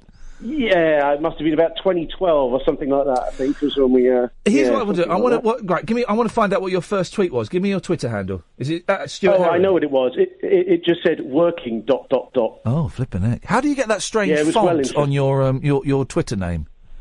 Oh, I don't know. I found some web page once that would give me that. But, there's a lot of these web pages around. I have got. I tell you what I've got, and this is a real disease, and I thought I discovered it, but other people have discovered it. Is I've got facial dyslexia, I reckon, and so I don't recognise faces. And the number of times, right, it's happened so many times. I've met people and been introduced, and I've shook their hands, and I said, "Oh, it's nice to meet you," and they've said, "Oh no, we work together." Huh? Well, now, it could be because we worked together 13 plus years ago and I was pissed, right? Or it could be that I just don't remember, because my brain doesn't remember faces. So what I do now, I'm not going to tell you the trick I do now because then it will ruin my trick. Everybody will know it when you pull that strange facial expression that you're memorising their face. I know. Have we worked together before? That's my line. Have we worked together before?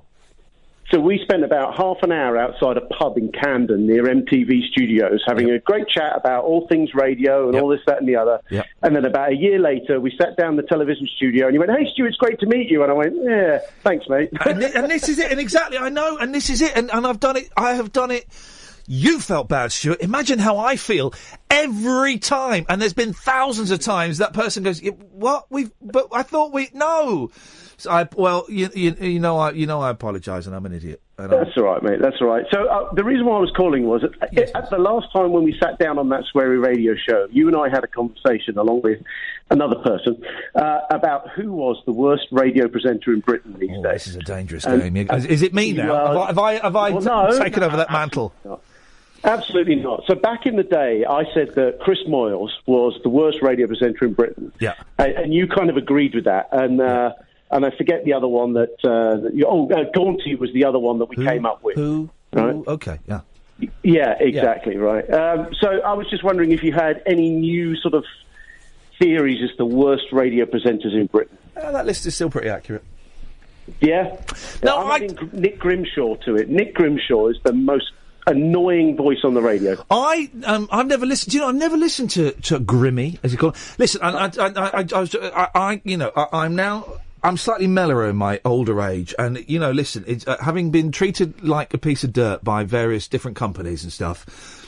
If someone can make a living out of doing this, good luck to it. If someone can make a living out of doing it and not nicking other people's ideas, well then, tell Scott Mills how to do that. But,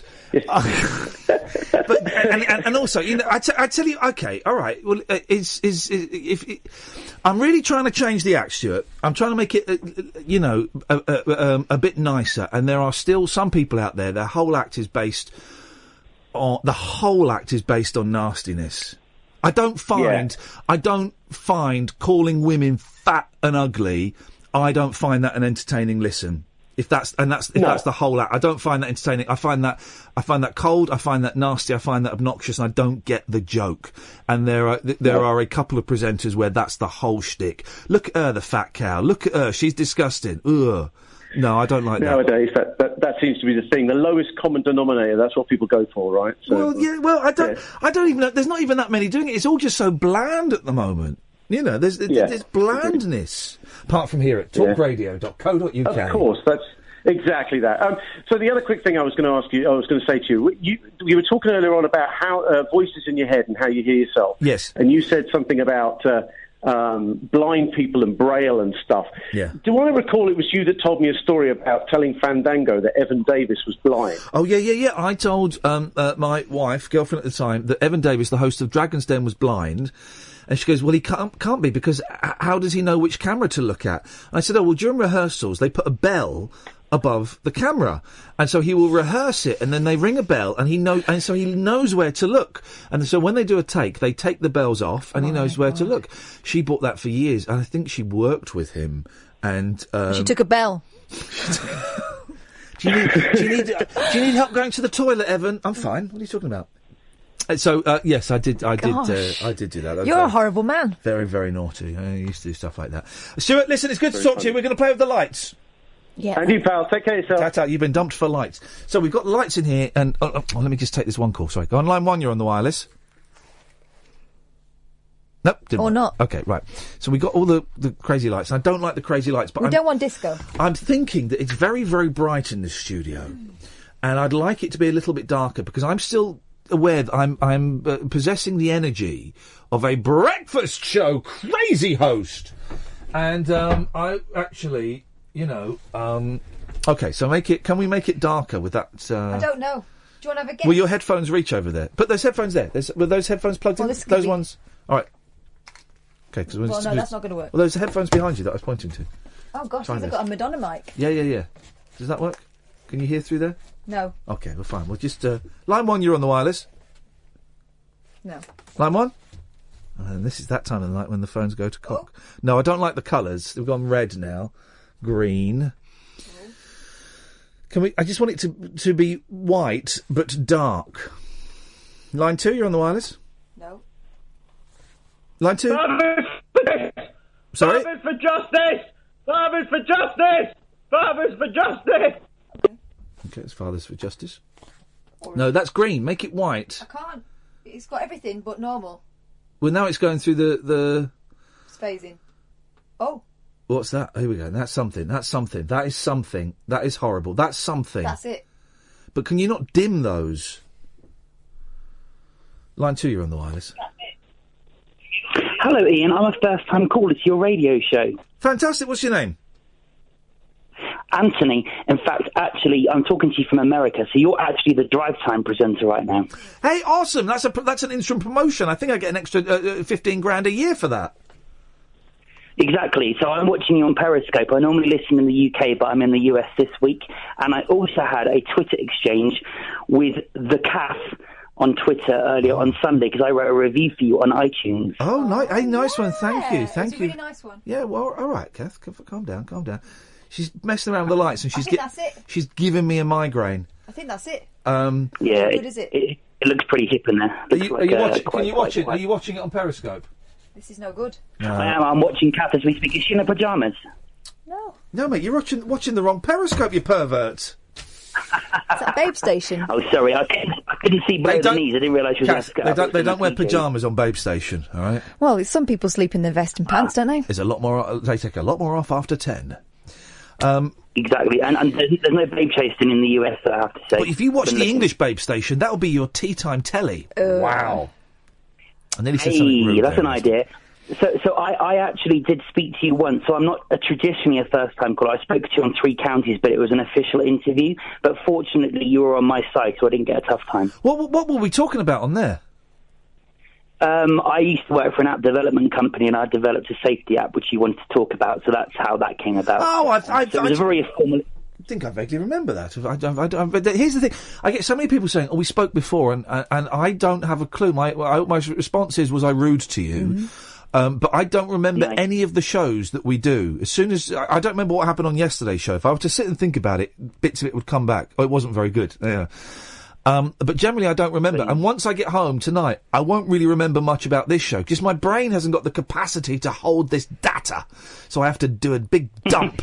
But I remember a safety app, actually. I do remember that.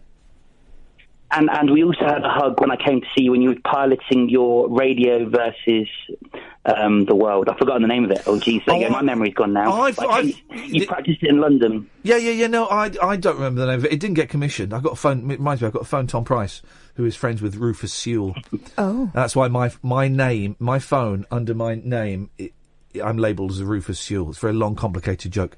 Anyway, listen, we're going to go... Thank you for calling. I'm just going to cut you off because I want to get one more caller in, and I realise I'm starting to ramble a bit. Thank you for that. Line 2, you're possibly the last call of the night. It's been amazing. It didn't work. The phones That do Rufus Sewell joke, you started that with me about a month ago. You started telling me that, and I never heard the end of it, so thanks for completing. It's technically not a joke, but he was friends with Rufus Sewell. Tom Price is his name. And I spent ages setting up my phone so that it looked like I was having a text conversation between me and Rufus Sewell, slagging him off. It took ages to do. Wow. And he didn't find it that funny. Yes, line 2. Oh, yeah, man, it's Tony from the Tune.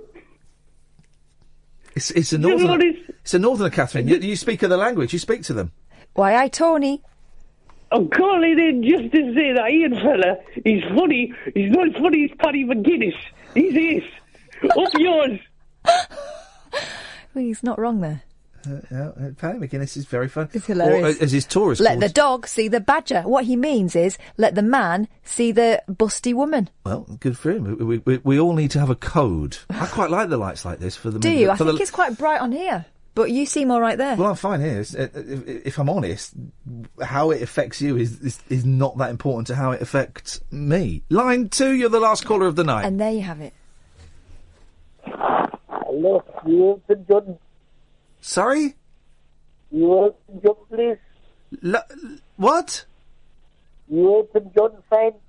I can't hear a word. Is that Stuart from Stanmore? It sounded like I couldn't hear a word he was saying. Well, it's been a success. I'm counting that as an absolute success tonight for new callers. We had about 15, 16, well, more, but about 20 we count the calls there and straight to air. Yeah. That'll do me. You should be chuffed. I'm very happy with that. Good. Didn't even get into the papers. Thank you, everybody. That was a lot of fun. Back tomorrow night at 10 with James Buckley. Talk Radio. Digital debate for the UK. Talk Radio. We'll get you talking.